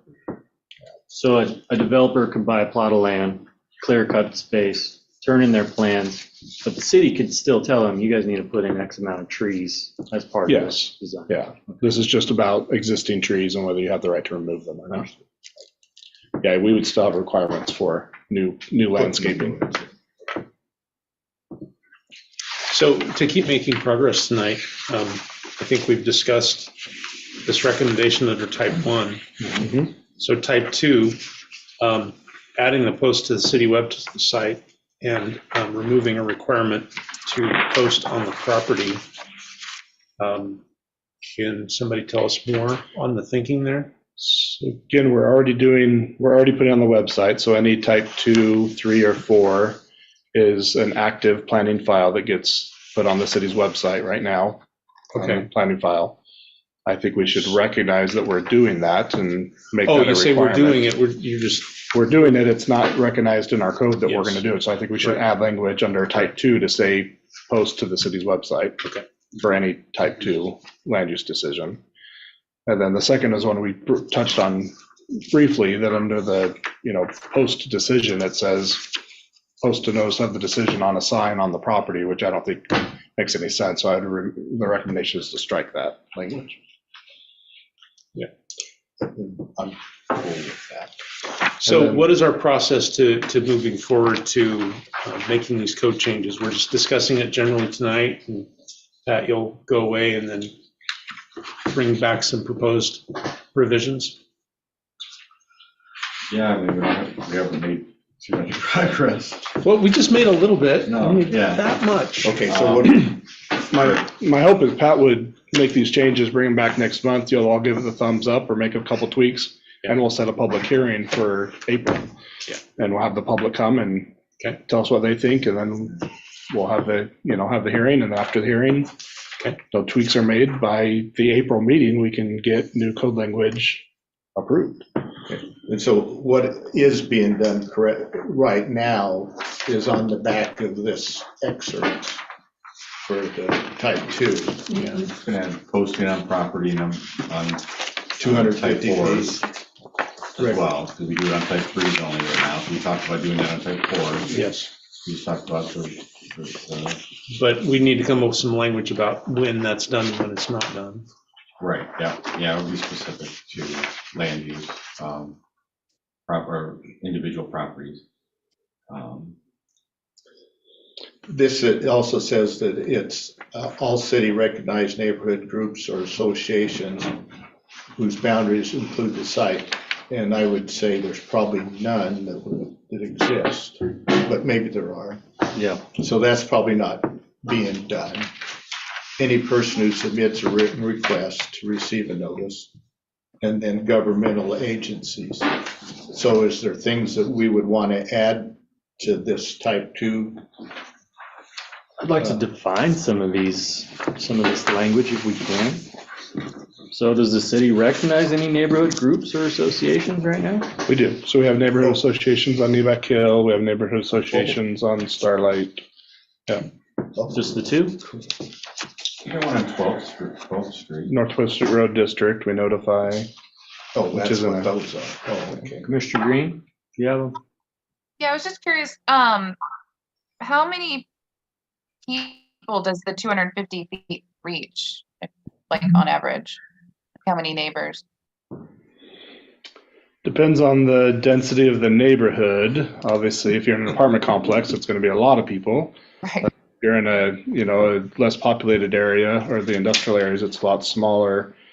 250 feet What are is, your typical mailings, like I'm 20, gonna 25? say anywhere from 15 to 30 is typical.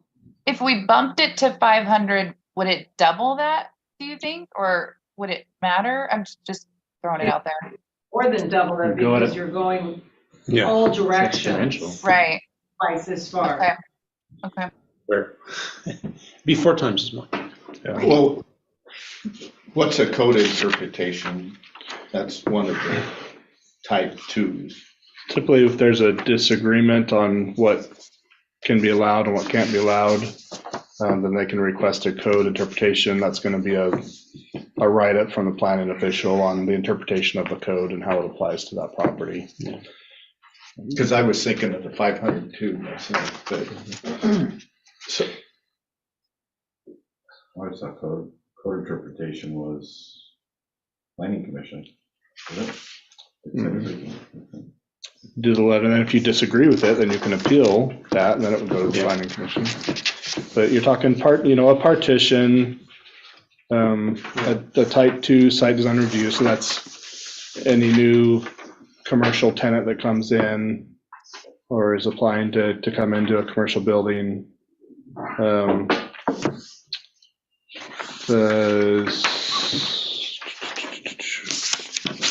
Again, temporary use permit, so that's going to be a construction shack or a 30-day Christmas tree lot, that type of thing is going to be a type 2.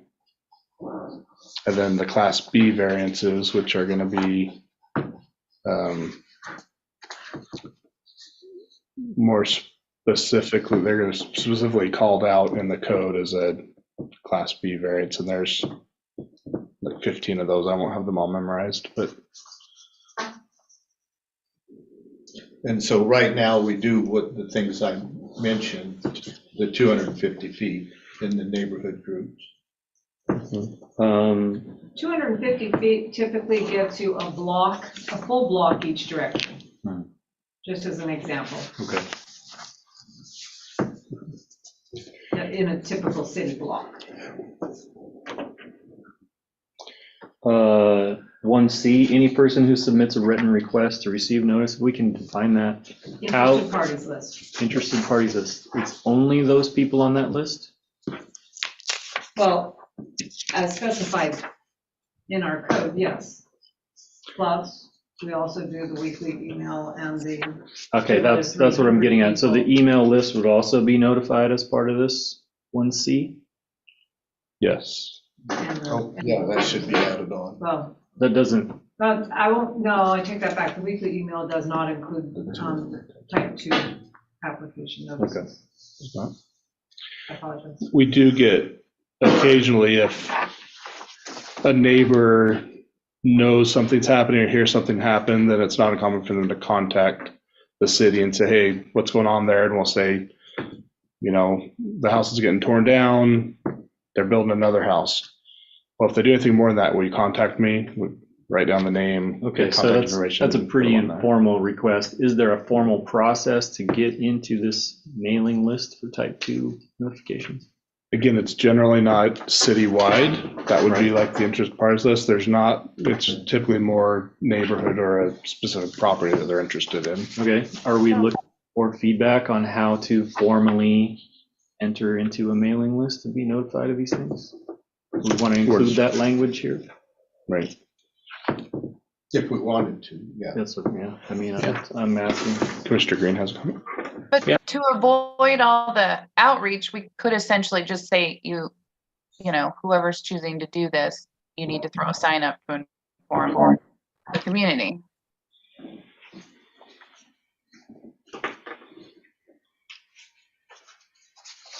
Yeah, oh, yeah, we could, Like we add- could add in that we need a sign now instead of everything else. Just you need to throw a sign up.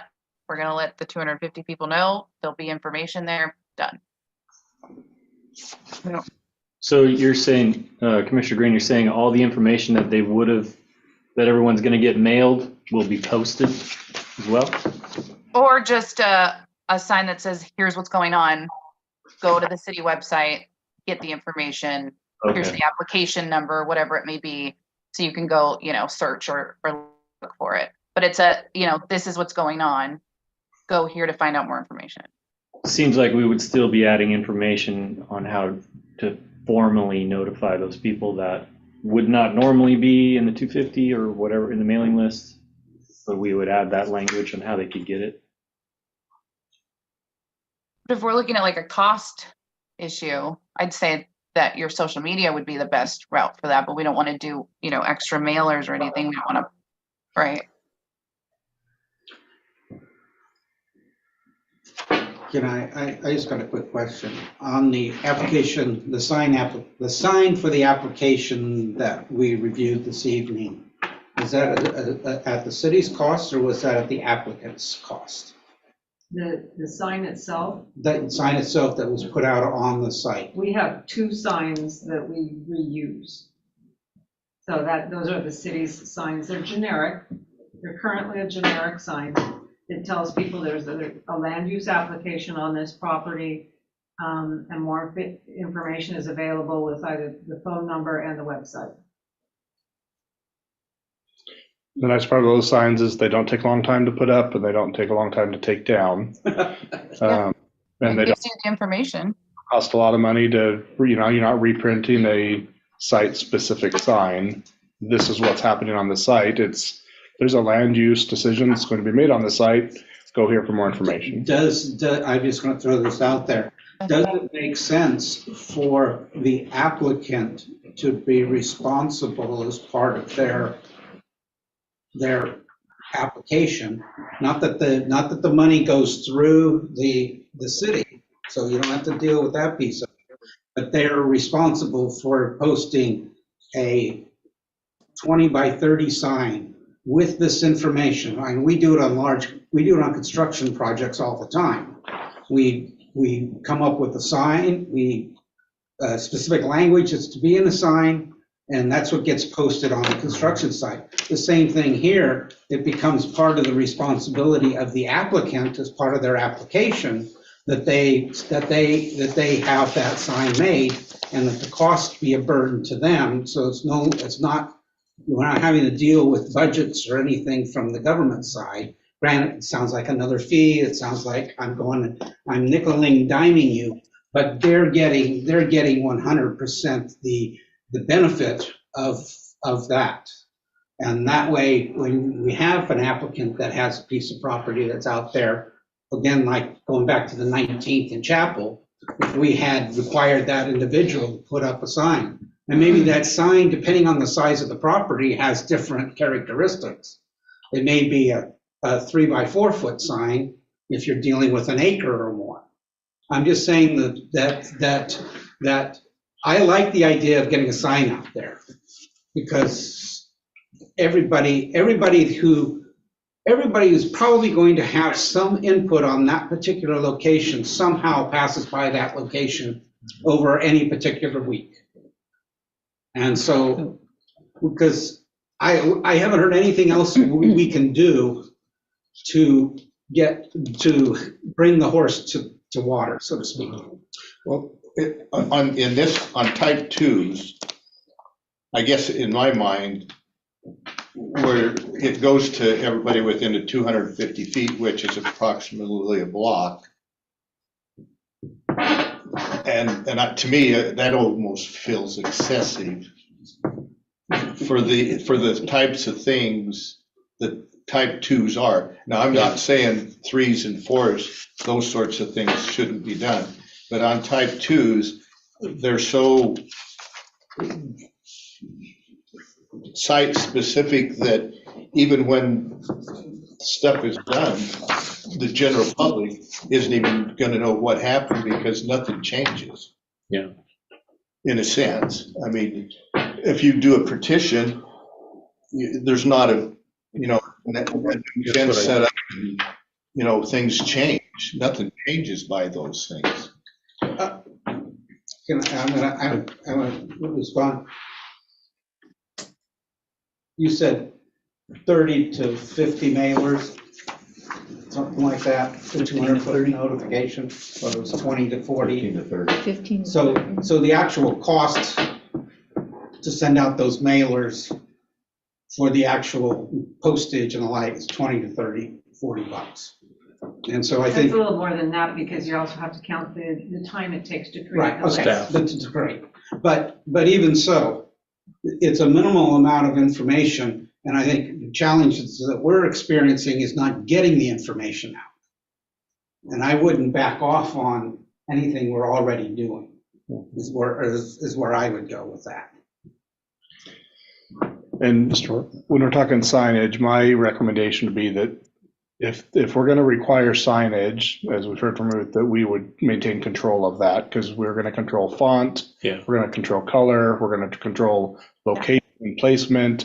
And I think if you leave that to the applicant, you're going to get complaints, and it's going to, it could potentially be seen as a negative and become a talking point of where the sign was placed, as opposed to if you leave that to the city to do. So I'd recommend that we keep that standardized.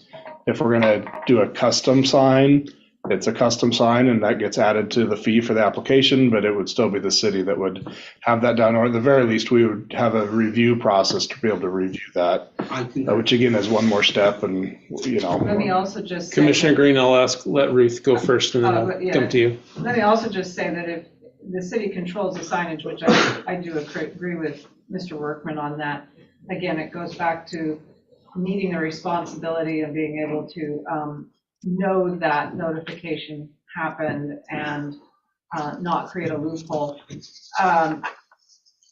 Secondly, again, I'm not an expert on how to create and use QR codes, but it's probably possible that we could create signage that we could do a changeable location on a sign, which would add a QR code for that application. Yeah, you absolutely can do that. Yeah. They do it on real estate signs. Yeah. So how does the commission feel about adding a sign postage requirement for a type 2 application? I love the idea.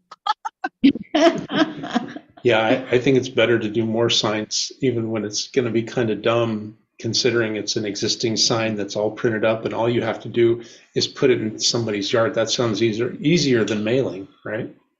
Yeah, and you can say, well, it's on the property. I mean, how else can you tell people, you want to find out what's going on? Well, I don't use the internet. Well, I don't go to the community. Well, it was on the property. I feel like we've done everything we possibly can do at that point. Yeah. Commissioner Jess? So just to make sure we're on the same page, the sign we're talking about is going to have all the information on it, or it's going to point them to the website through a QR code? What are we talking about? I agree that the sign's a good idea. We should decide if all the information is going to be there, or maybe we do both. We have all the information there and a QR code. We can do both. Shouldn't be that hard. And going along with what Ruth was saying, because my first idea was to have all that information on there. And then, but what you're talking about makes some sense. I would do, in addition to the QR code, there would be a simple paragraph written on there saying, for additional information, use the QR code or go to the planning department.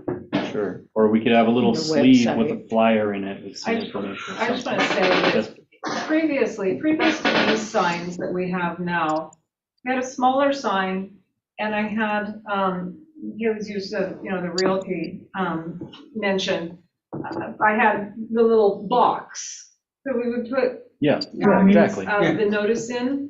Yeah, nobody. No, okay. Okay. And they came back wet and it was just recycled, right? And it broke.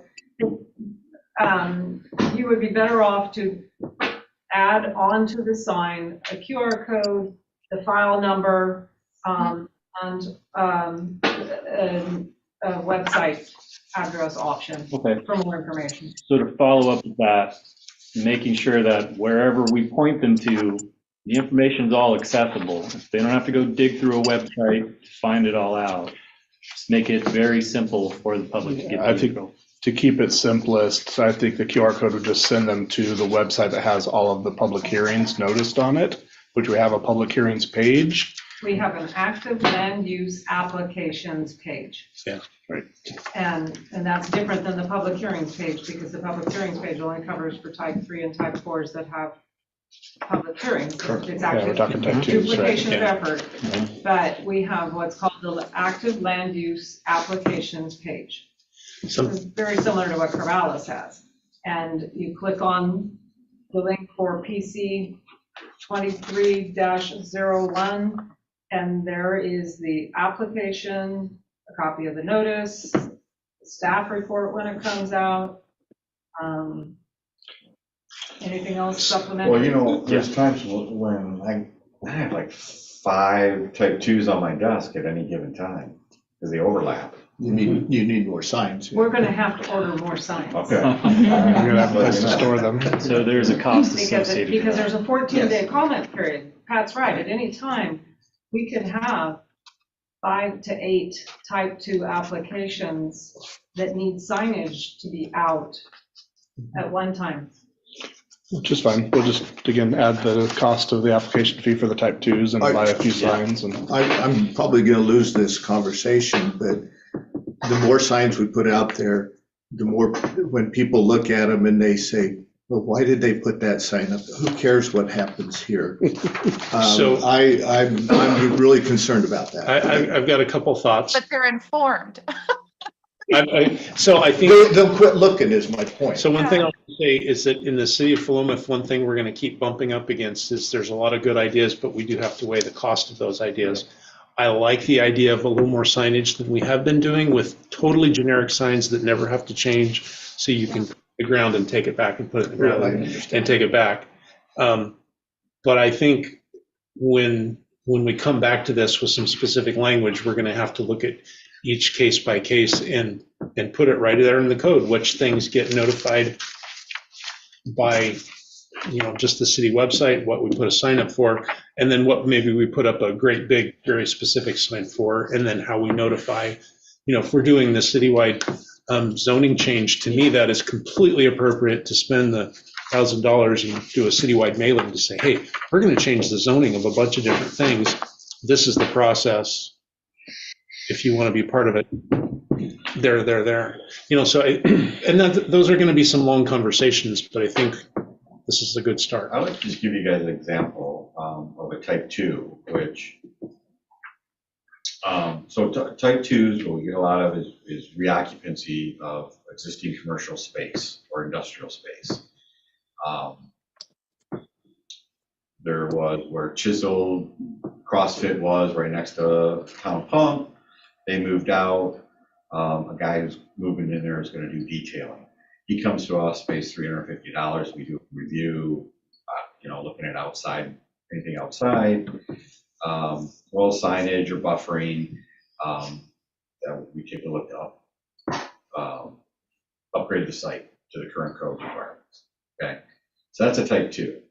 The other type 2 is brand new construction. Right here on 11th and in Applegate, we got an application for a brand new roadhouse, brand new restaurant. From nothing. I mean, it's a vacant piece of property, and it is now going through engineering and building in the building department, and you're going to have them build a new roadhouse there on that spot. In my opinion, yes, we should have a sign for that new roadhouse. It's taking a piece of property, there's nothing on it, and now it's going to create something. But me taking an existing commercial building and saying you're taking one retail use left and another retail use is coming in, I don't think you need a sign for that. Everybody knows that's a commercial business, All I'd like to do is probably some of these uses, let's look at a little bit more closely to say which ones are just generally flat out permitted or allowed, and what are, maybe could use a conditional oversight look, like a tattoo shop or a bar or something, you know? So I wouldn't say putting like a notice on if you have a commercial business, like we were talking, we have 4 to 6 of those, you know, sometimes at once, and they're all just going through it, you know, I don't think anybody cares. Everyone knows. It's like, oh, they might be interested in knowing what business is coming in there, but they're probably not like, oh my, you know, be a hall, I got to go run to, you know, City Hall and tell them how upset I am that somebody's moving into a commercial business, you know. But I think on something brand new, you should have a sign, just like you would, you know, because. So hopefully you'll bring us your first shot and then we'll have more conversation. Yeah, something like that. I guess I didn't realize that type 2s included new construction. That shouldn't be a type 2, it should be type 3 or 4. If it's under a certain square footage. I think it's, Yeah, well, I don't think commercials like that, I think industrials like that. Yeah, if somebody just turns in a building permit for a new house, that doesn't, I just want to encourage. Well, maybe that. Commercial, industrial. It's allowed zoning. You know, what's the issue if it's So in what- the right zone? When they did the one for the restaurant right up here, why'd they come to the planning commission? A trust restaurant. Nectar 12th, no, 12th and College They had a, last fall. is that a access issue? There's something funky about it. I don't remember what it was at this Wasn't point. it the alley? Something about the alley? Yeah. They- Oh, I mean, then that was Looking the out or only something. reason. Yeah, it was something. so we've talked about 1 and 2. Okay. Yeah, and I wanted to throw out there, I want to urge caution on having different processes for the same type of, Mhm. type number. I think that's a recipe for failure. Yeah. I mean, the truth is maybe we need more than just 4 types if you're going to do that. Type 2A or a type 2B, I don't really care what you call it, but staff needs to have a very clear understanding of what process applies to what types. so for the type 2s, I've got post application, we're going to add post application to the city website, post a sign on the property, and, well, that's in there already. City notice of 250 feet is on there already, but I've got adding number 2, post to the website, and number 3, post a sign on the property.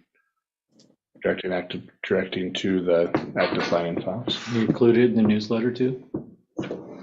I don't have that on there. If we want to include it in the newsletter. The problem with a type 2 in the newsletter, the Timing. newsletter comes out once a month, Mhm. and your type 2 application has a 14-day comment period. And so if somebody comes in with an application for a type 2 on March 3rd, and the March newsletter went out on March 1st, or actually February 28th, then, and it's required to be in the newsletter, then it can't be put in the newsletter until April 1st. And now, what's the comment period Mhm. consist of? Yeah. So that's the drawback of the newsletter. So instead of the newsletter, the mailing list. And that's already in there? I mean, we could, I'm not saying no, I'm just saying we're not doing that now, and at some point, yeah, I mean, we could, it would just be keeping up on that. Isn't that mainly for interested people for certain projects or certain areas, not? No, I mean, that citywide, the email list right now is really public meetings coming up. And then it's in those Events. community events, so it's more, but it's not land use type 2 hearings, right? I mean, we're not typically putting those on there. We could, I mean, it's just one more step that's gonna beef that thing up just a little bit more, but not a lot more. Again, you're talking about 1 to 4 or 5 of these at any given time, so it's doable. I think you could add a section to the weekly email that says active land use applications with PC 23-01 variance at property location and a link. And that is about all I'd recommend putting in the weekly email, because I think that if you start going into more detail, people aren't gonna read it. Yeah, I'd agree. Is there an agreement to go and include that in weekly email? We'll put it in and bring it back to you. And then you can look at it. Okay. Are you wanting to move on to type 3s and address those? I am wanting to keep moving forward. Yep. Okay. If people want to discuss that, if there's some recommendations there regarding the number of posts based on property size, and then making those very specific to the project. And I suppose I can debate that with myself, I guess. Work with project partners to disseminate information. So I guess the question, I'll just start in the middle there. Work with project partners to disseminate information. Is the thought there that we would put something in the city code that would require a customized approach to every type 3 application, that would be discussed at some level, and we strategize, that it like comes before the planning commission or something to decide if we want to do that. Right. So, but maybe type 4, that is applicable. I don't know. What was the thought behind that statement?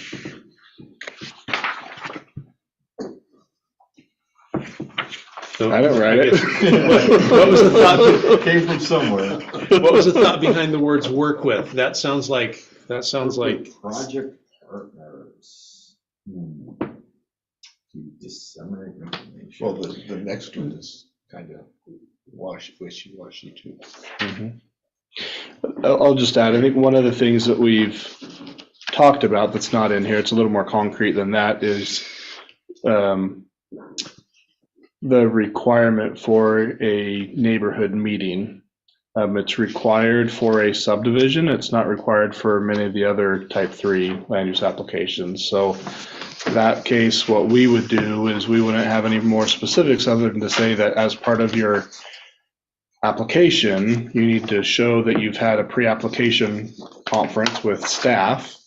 And then you also need to show evidence, affidavit or some other means, to show that you've had some type of a neighborhood meeting and, who was invited, what you did notify it, et cetera, et cetera. So we would build that into our application process for a type 3 to have the property owner show that they've done some type of a neighborhood engagement. And is that language something this commission would review? There's some language in the subdivision code that's specific to subdivisions. We do enforce it. We make sure when they're submitting their application, we do that. We'll often note it in the staff report that neighborhood meeting was held on such and such date. But we don't have a lot of specifics, like it's got to be to neighbors in a 300-mile or a 300-foot radius. We don't go into that level of detail. We just say hold a neighborhood meeting. So we could be more specific if we feel like that's an important thing for a property owner or developer to do. But that's already for subdivision. Would we wanted that tonight? What do we want? The neighborhood? Well, what I'm asking. To go out and set up on. You're talking about changing language in the application process, right? Not in the code? It would be in the code, and then we would update the application to reflect what's in the code. I don't know if it would be necessary for a variance. Single property.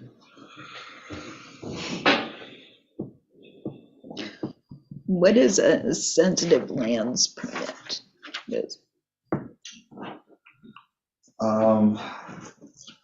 I I've never done one, but I think it has to deal with DSL permits that we don't actually issue them, but I think we look at receiving those. Like if we know there's wetlands on a property, we'll tell somebody before we do our final approval, we want to see that you contacted Department of State Lands and received a permit to mitigate or to non-mitigate or where they want you to sit. So we just ask for that to be submitted. We don't have one.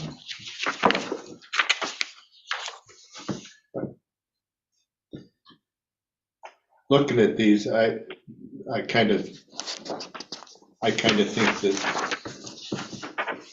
the differences in these things being, and they're all type 3, kind of like the conversation with the type 2 is, and I do agree that if there's going to be different things for the different types, there needs to be more types. Yeah.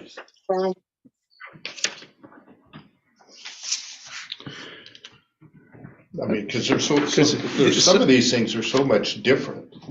Yeah, and some of the type 3 are very consequential. Right. And so probably justify a very customized posting more than just a, hey, something's happening here, go, it should say, this is happening here. Right? Well, I mean, just like subdivision, it could be a type 2 or type 3, and a temporary use permit could be a type 2 or type 3. Right. And I challenge anybody to tell me why that's that way. I mean, that doesn't even make sense. Who does determine whether it's a type 2 or type 3? Well, It's outlined in the code. Okay. Are we also considering that all the language we just developed for type 2 is going to trickle into type 3 and 4 as well? Or are we customizing that? It's repeated, customized, Okay. yeah. So I have a question. Yes. It says that we post on B, post on property at least 10 calendar days. Would that be the same posting we would do for type 2, or is this a different posting?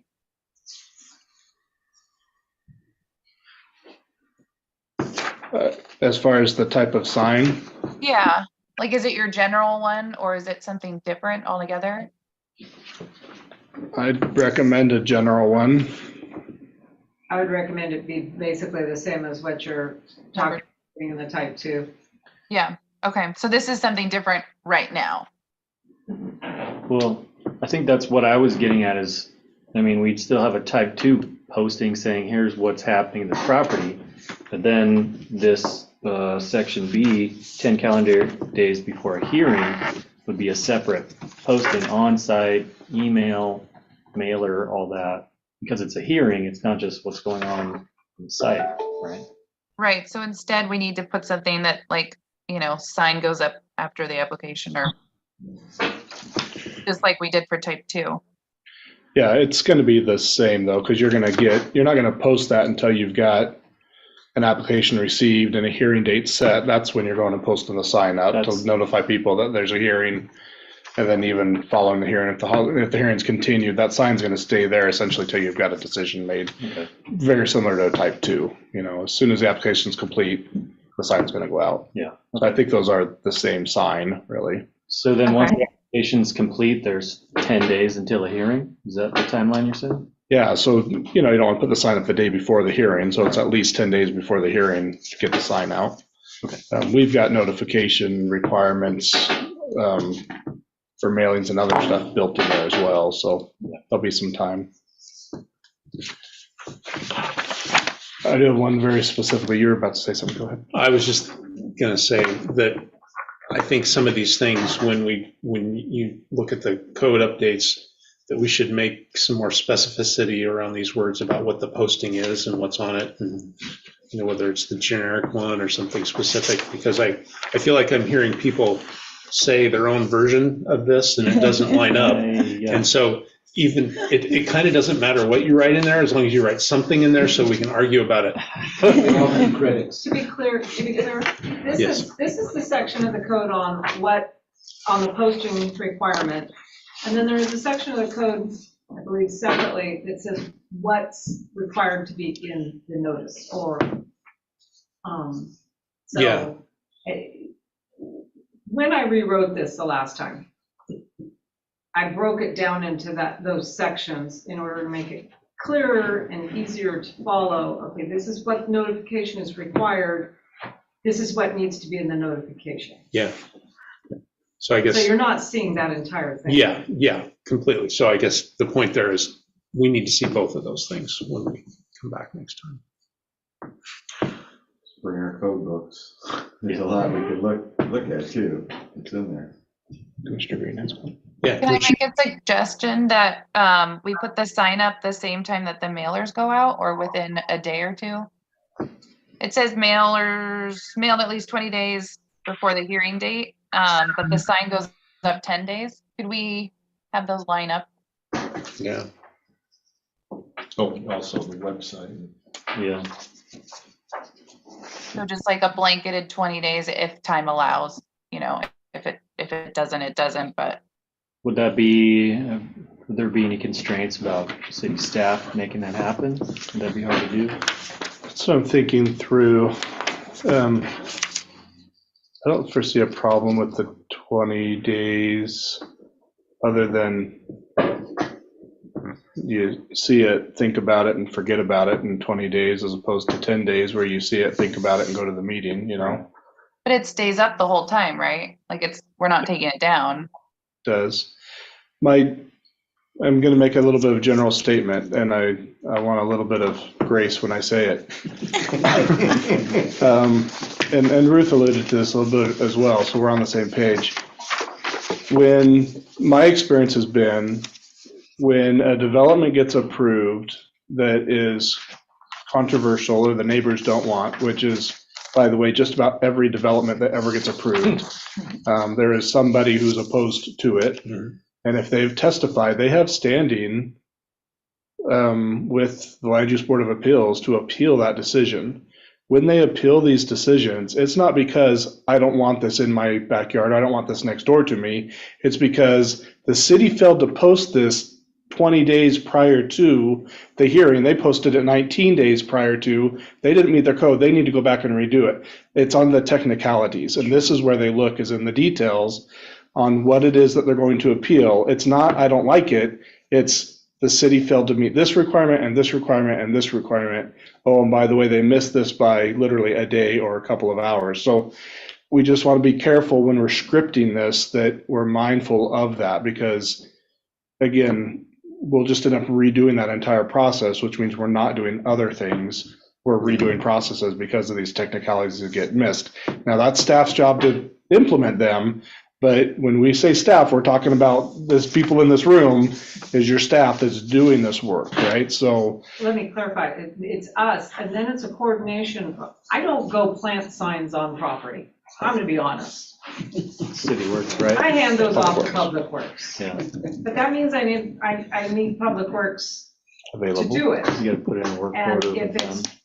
4 o'clock on day 20, because of whatever reason, and I'm getting the notices in the mail.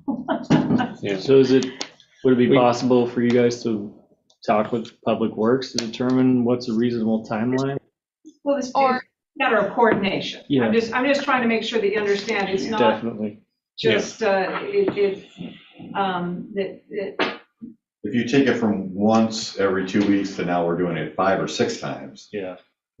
I think you're overloading us personally on this staff. yeah. I mean, there's language in the mailed notification that says something like, failure to receive this notice does not qualify as reason to deny the application, right? Like if you didn't get notice to somebody who is in that, if a property owner within the 250 feet doesn't get a letter in the mail, that doesn't mean that the application is denied automatically, right? So we're going to notify, we're going to push everything out.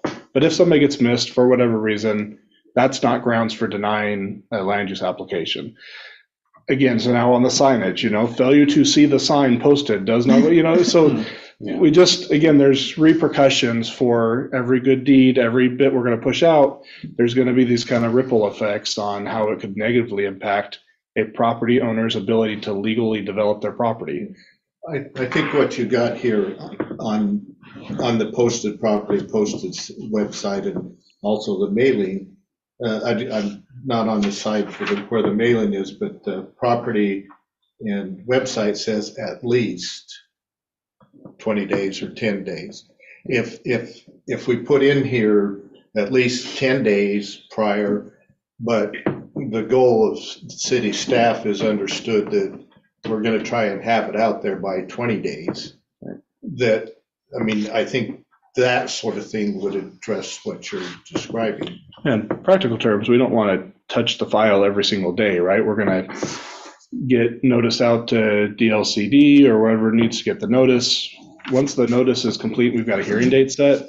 We're doing all of the notice that we can, right? It's going to go in the mail. We're going to get the sign out, run the ad in the paper if we have to, put it on the website. I mean, all of that's happening while we're in that file. Then we're going to put that file aside and we're on to the next thing, right? And waiting for that time. So that will be in practice what happens.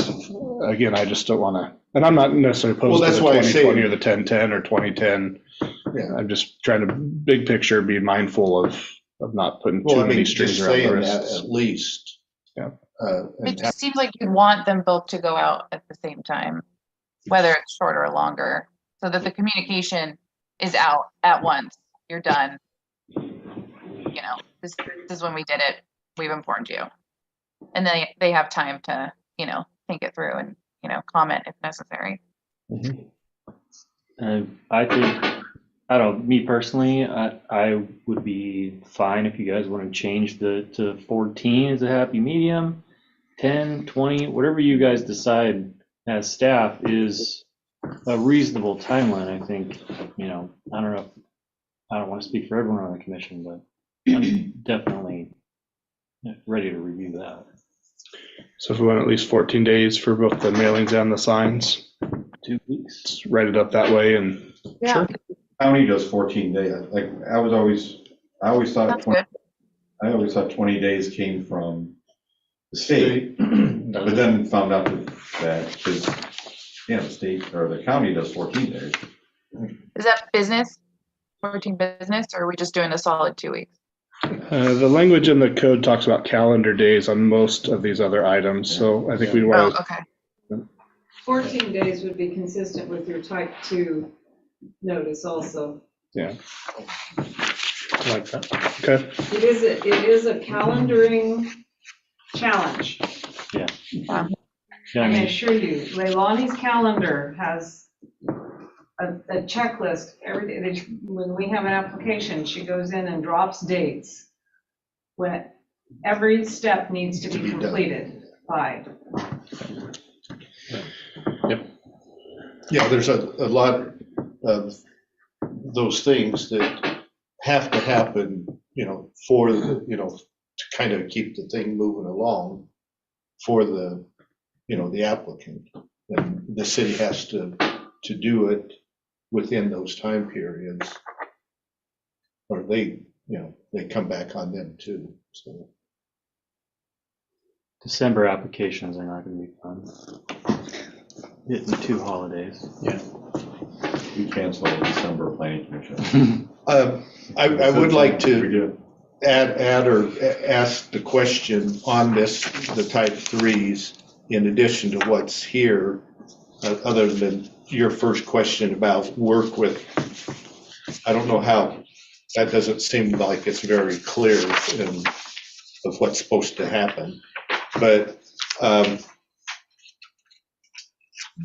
if I understood earlier, the Philomath News would be getting that information, so those would be in there. I wondered to myself, not that it's a news place, but it's more like a forum. What do they call it? Next door Philomath, or a website, or the Facebook, or the Facebook. Ruth is looking at you real hard. I don't know why. But well, I've gotten arguments with people there, but if I know we've noticed things there, and I don't know if you even can. I don't really understand what's the rules are. But if you could notice things there, that kind of gets a lot of conversation. That's why I was thinking of that. If we want people to participate, we might get more participation if we are able to notice there. Just a thought. Problem there. Social media sites like Nextdoor, I'm not including Facebook in this.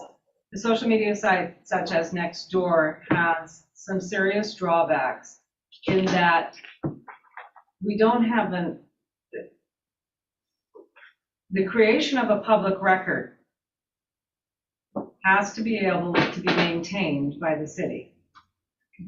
And Facebook is a social media site that we have an archiving system that we contract for, that we can prove something was posted on Facebook.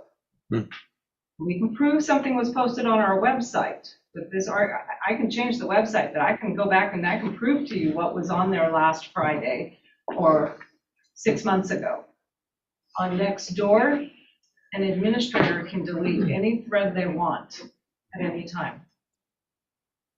And it's totally quirky. I mean, sometimes I started to read something and then it says, oh, not available right now. And it goes away and it's like, well, should I write a note? Because I really would like to read what they were going to talk about and go back and look for it. But, you know, it's so quirky. And you run the risk of entering into discussion and debate on that social media site that, again, you have to be aware of the public record archiving requirements. And that's a statutory requirement. So it's not a I just matter. urge caution. And I've told people in the past, I've had citizens in the past who are like, well, I like Nextdoor. And I said, then if you want to post something on there, by all means, go right ahead. Yeah. And I totally appreciate that. But from the city vantage point, it's not a good platform for us to use for those purposes. That and everybody has their favorite social media, and we don't have the capacity to be posted on everybody's favorite social media platform. So, you know, percentage-wise, the city's Facebook page gets a large swath of the population for one platform to use. It could be reposted, it can be shared, it can be shared on Twitter, it can be shared on Instagram, and there's all other platforms that can tie to Facebook, depending on which generation you are. But you start looking at other social media platforms, and you're only going to get a small slice of the population that are using it. And it's really a economies of scale. You just don't get enough benefit for all of multiple postings. So on Facebook, and I don't know that well, I'm on it, but I don't know how to use it. We have a site there or something that people can go to City of Willamette? Yes. And we post there regularly, multiple times a week. The city posts information on Facebook. This kind of stuff goes on Well, there. we don't post, Oh, no. typically post this kind of stuff. Oh. One of the things that these guys hear me preach about is once you start doing something out of the goodness of your heart and you don't do it once, you're going to pay for it. Because there becomes an expectation that that's how I find out about things. So you need to direct your efforts where you get your biggest bang for your buck. Well, I mean, we've already talked about, like, in the newspaper, we don't get our bang for our buck. And I would have presumed that if we did post on Facebook, I don't know if that costs us anything, but if it would Just get time. more bang for the buck. We post in the newspaper because the state requires it though, right?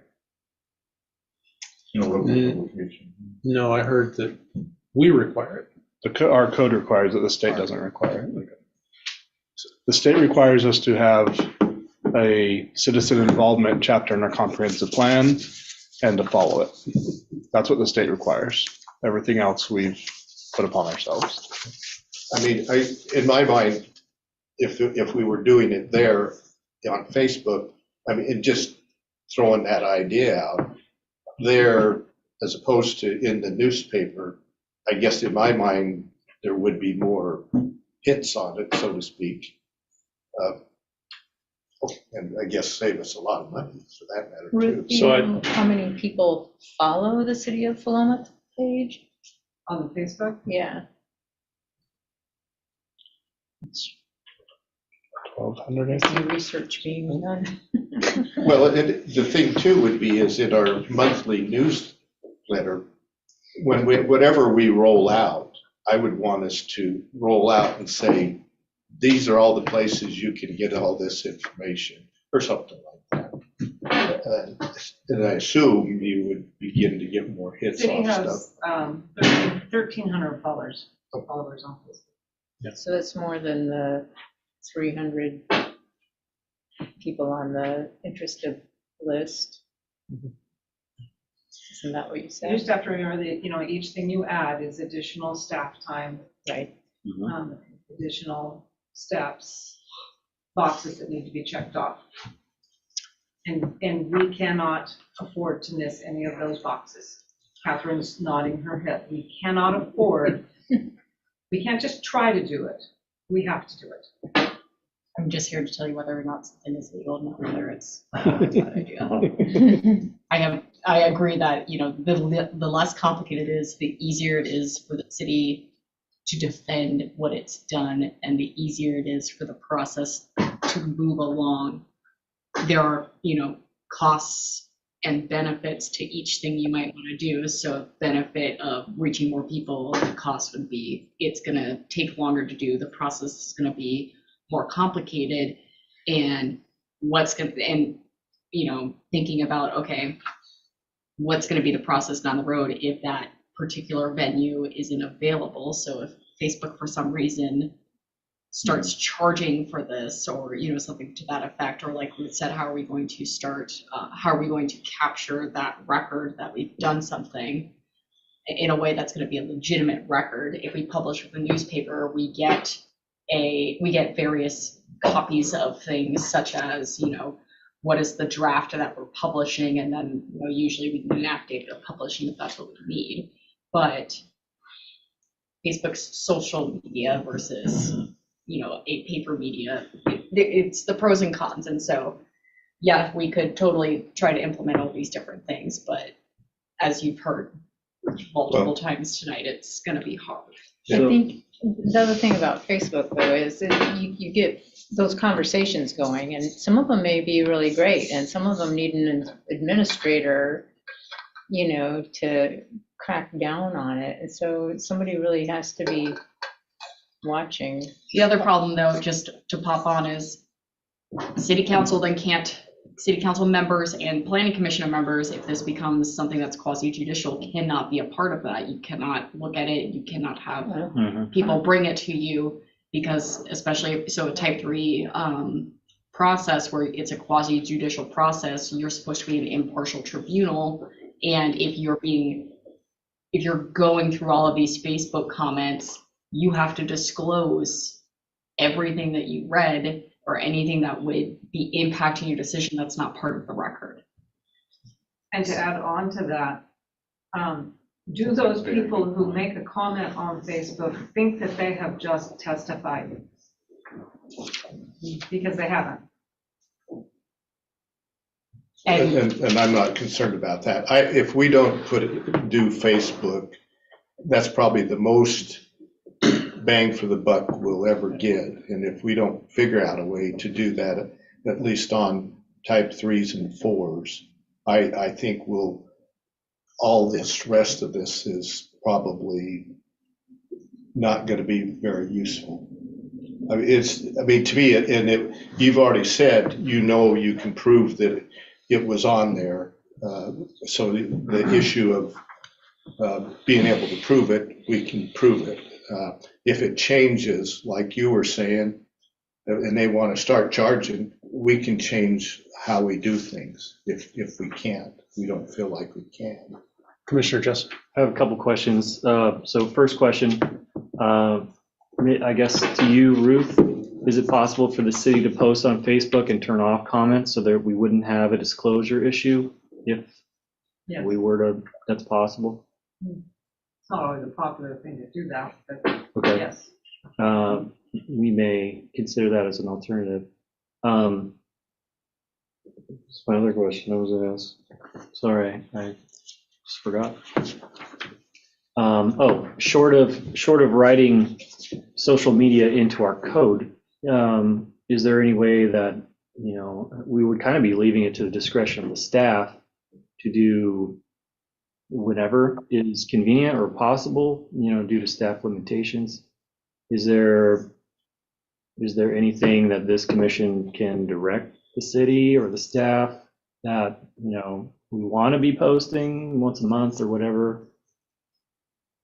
Because I'm not sure we want to write that into the code because of all of the you know, ramifications we just discussed, but it might be a good idea to look into it. So I think we have 2 or 3 or 4 other things to discuss here before we even finish looking at this thing.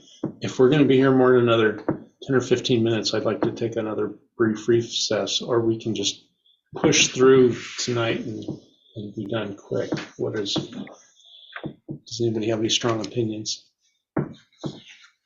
I have a strong opinion. I think anytime a meeting goes longer than 3 hours, it becomes almost dysfunctional. And I think some of what we've been discussing for about the last half hour has struck me as being more a problem of the learning curve that some of we newer members are experiencing, and less a matter of, you know, making policy decisions. Yeah. So I'd suggest we just push through, conclude what we have to say about, you know, directions back to staff for what we'd like to see at the next meeting, and then adjourn. Okay, we'll attempt that. Well, I'm not the only voice, but that's my opinion.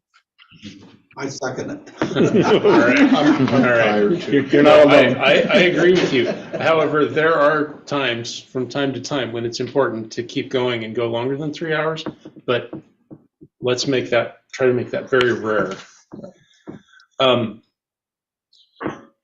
There's a discussion here on the number of posts. I think we could just throw something out there like, if we like 250 feet, you know, every 250 feet of associated street frontage gets a post, you know, and if you've got a big subdivision, it's going to get a sign every block, and that kind of tells people something big's going to happen, right? Yes. My input on that is being on the submitting side of many projects over my career. The 200 to 250 foot is a very typical area of notification in many jurisdictions, from the largest to the smallest. Mm-hmm. So I think the 250 feet, I think we should be, or 200, whatever it is, leave it as it is. Yeah. I see no gain in changing it. Yeah. What I was talking about there was, say we had a big piece of property that's having, you know, a big industrial piece of property or something. You put up one sign, you put up multiple signs. I think Ruth said something about, was there some requirement to have more than one sign for this application on 13th? Or it was just your discretion? No, we try to put a couple up if there are different, depending on the size of it. Yeah. If there are different access points, different streets, we try to hit it. So I think we should put something specific in the code about, you know, every street that has frontage on the property, every existing access, you know, whatever it is. Mm-hmm. We need some language. Okay, let me bring something back. That sounds good. So I think you do have something like that in one of those anyway. Yeah, I'm going to look at subsection D3, which isn't included on this, and look at the specifics there. And as far as making the signs specific versus general, I plan on looking at what's in the code now the different types of applications and trying to figure out what I think, and encourage everyone else to do the same, what type of application should have a very specific posting and what could just say, something's happening here, go look at the website.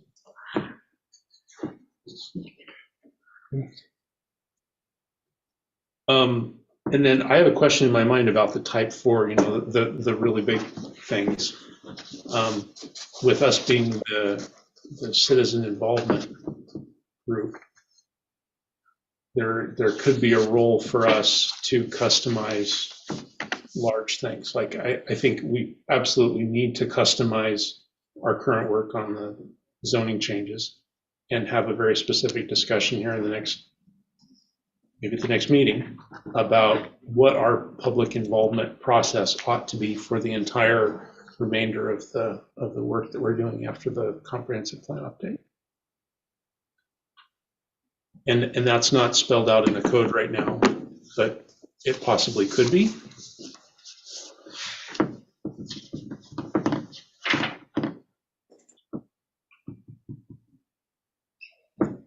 Yeah, I would agree. There are big things that probably affect a lot of people that maybe we could have some sort of unique process for those.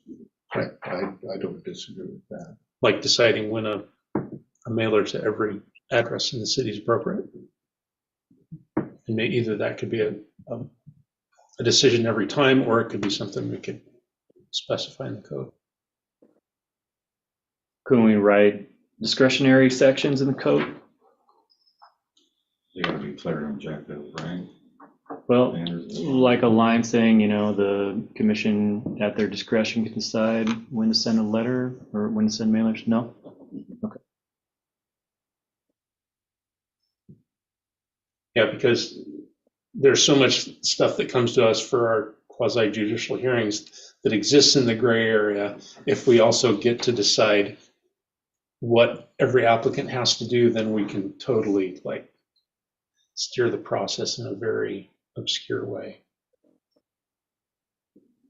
Agreed. Non-transparent, yeah. The less discretion that's involved in the process, the less avenues for appeal there are when we get a decision out of that process as well. Yeah.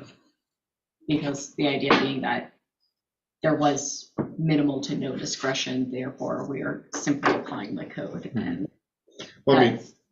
that being the ideal for some things, but other things, when there is discretion, that's why we have the impartial tribunal for quasi-judicial type decisions where you are considering testimony and other evidence to try and determine whether criteria are met. You mentioned the zone change thing. In here, it does say that every property that could be changed would get notified. So even not that we would change every zone in the city, but if we were, we already have that in here. Yeah, but I think there's times when we need to let everybody know. Well, if I understood what you were saying, you couldn't do that. Well, no, we could put a very concrete language in here that if you make a type 4 application, we send it to everybody in the city. Oh, well, right, we could change this. Or we right. can make it a 4B application if we're, if you're gonna, whatever it is. Do you have any specific examples in mind?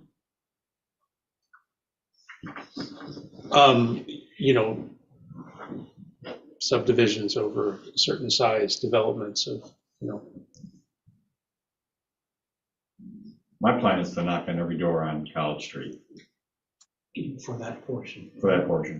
Not to do, not the stuff down 20 or maybe industrial park to commercial. Those are property owners that are coming to us, we've had discussions and they're all in. Yes. They want to be part of the discussion. People on College Street, like Oak Park Apartments, we know them. We could call them up and say, hey, I think you're more appropriate to go to R3. You got any objections? But for the residents, I I've only done one mass like swath of residential parcels in my career, and it was a door-to-door thing. And I have no problem. Take a couple of nights out of the week in the summertime, when it's warmer, and just have the materials ready and you talk to them. Yeah. And those people that are going to go right to residential, it'll be pretty easy to explain why and the benefits. And then the people that are going to go to mixed use, a different type of mixed use or an overlay district, might be a little bit more, take a little bit more discussion, and maybe invite them to a meeting that we can talk more about our goals.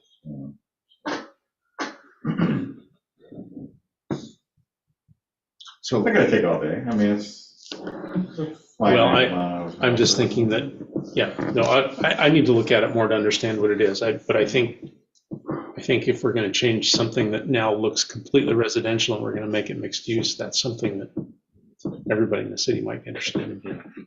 I think that's great and commendable, but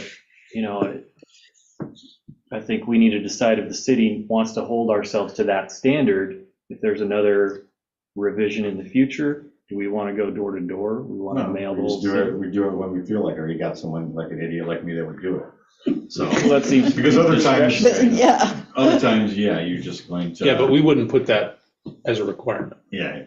But it's okay to do it, You guys to do can whatever. You guys can post on Facebook to the Philomath page saying, hey, by the way, there's a hearing on this tonight. You are free to do that as long as, if it's in our code, it's a requirement. And if we don't do it, then we've messed up the process. So if he does it with this and he doesn't the next time, that's okay. As Ruth said, it could come back to bite us when we do things like that. Yeah. But if it's not required in our code, Yeah.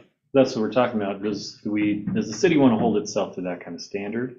Do we want to write that into our code that we do it every time? No? I'm not going to do it every time.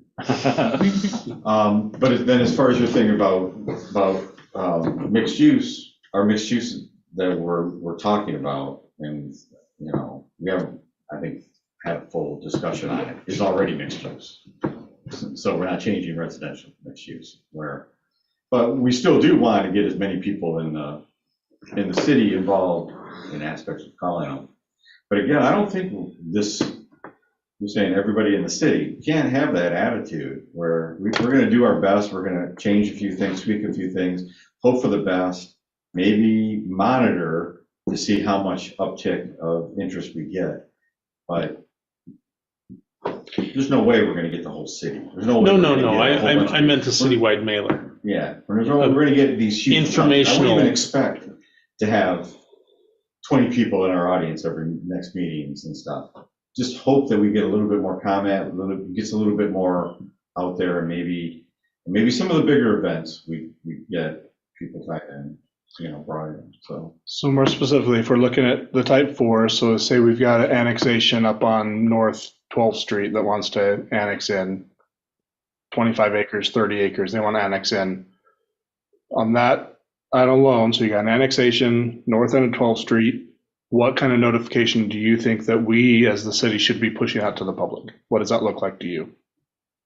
That's not here already. Right. Let me just throw out that the annexation section of our code actually requires any annexation application over 5 acres to have notification mailed to property owners within 400 feet.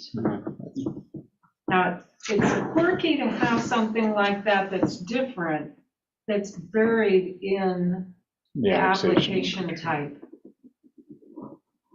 But that's there. So and I'd recommend pulling that out and just bringing that into this section on the mailings and just say it's within 400 feet for any type 4 when there's a specific site. Let's see.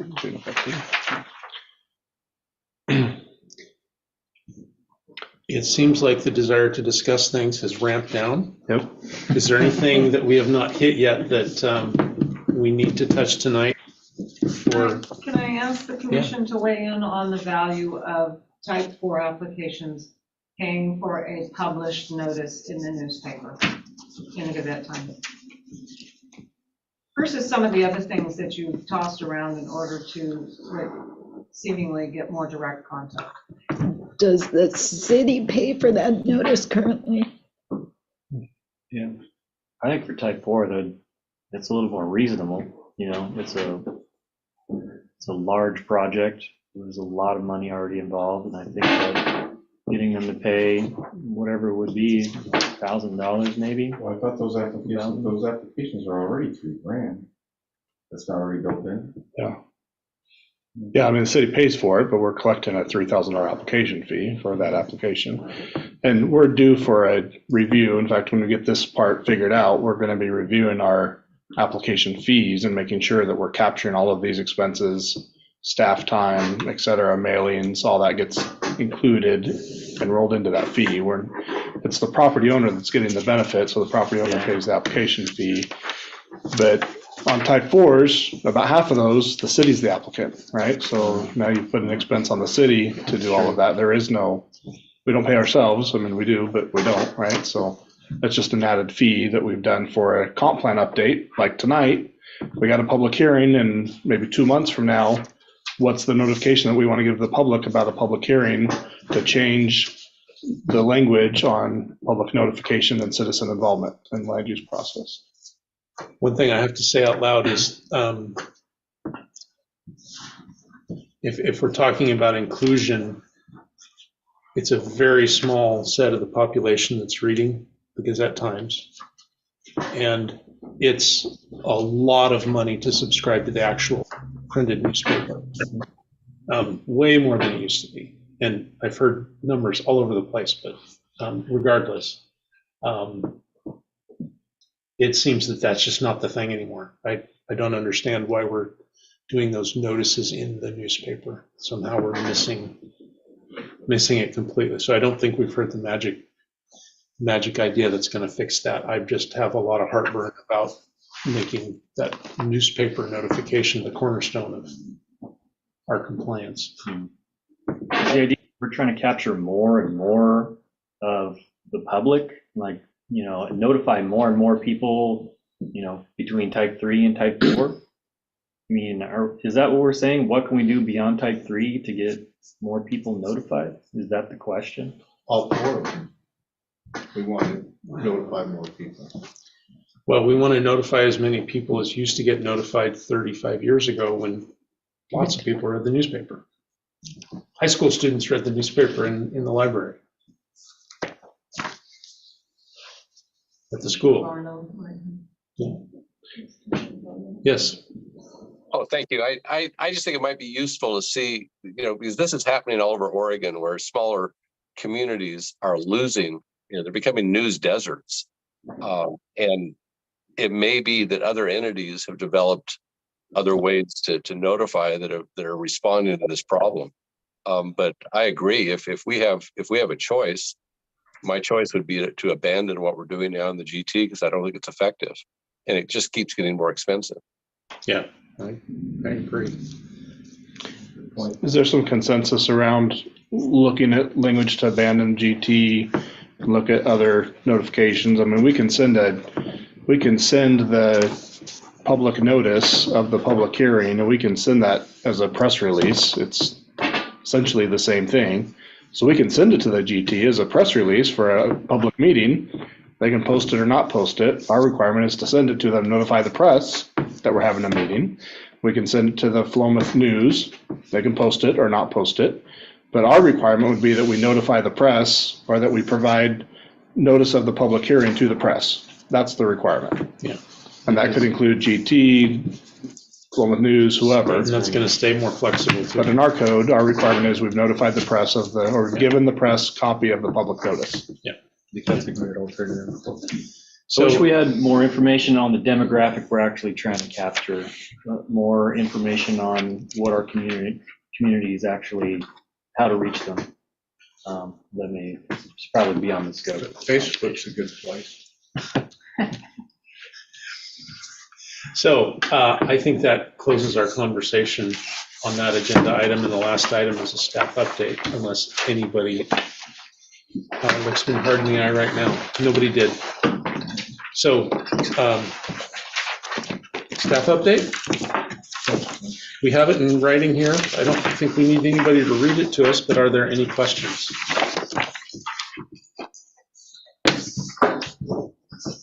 I would type shoes in there. Uh-huh. Get your signs out. I didn't have any questions.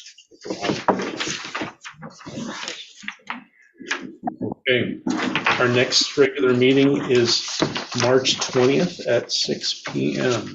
Which is a Monday. Back to Monday night. Back to Mondays. Okay. Oh, and Van, what were you going to tell us interesting about? Oh, The Scrivener well, I don't, property. and maybe everybody knew that, but that hearing we had.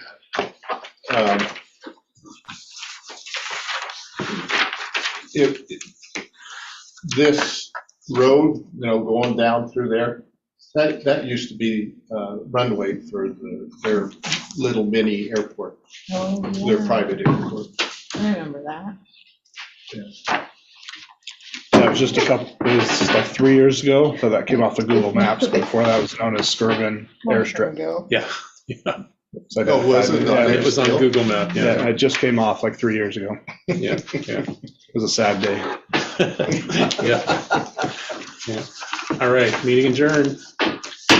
Thanks, everybody. Night, John. Just Good input. Feedback. FYI, Get feeling better, 2 years ago. John.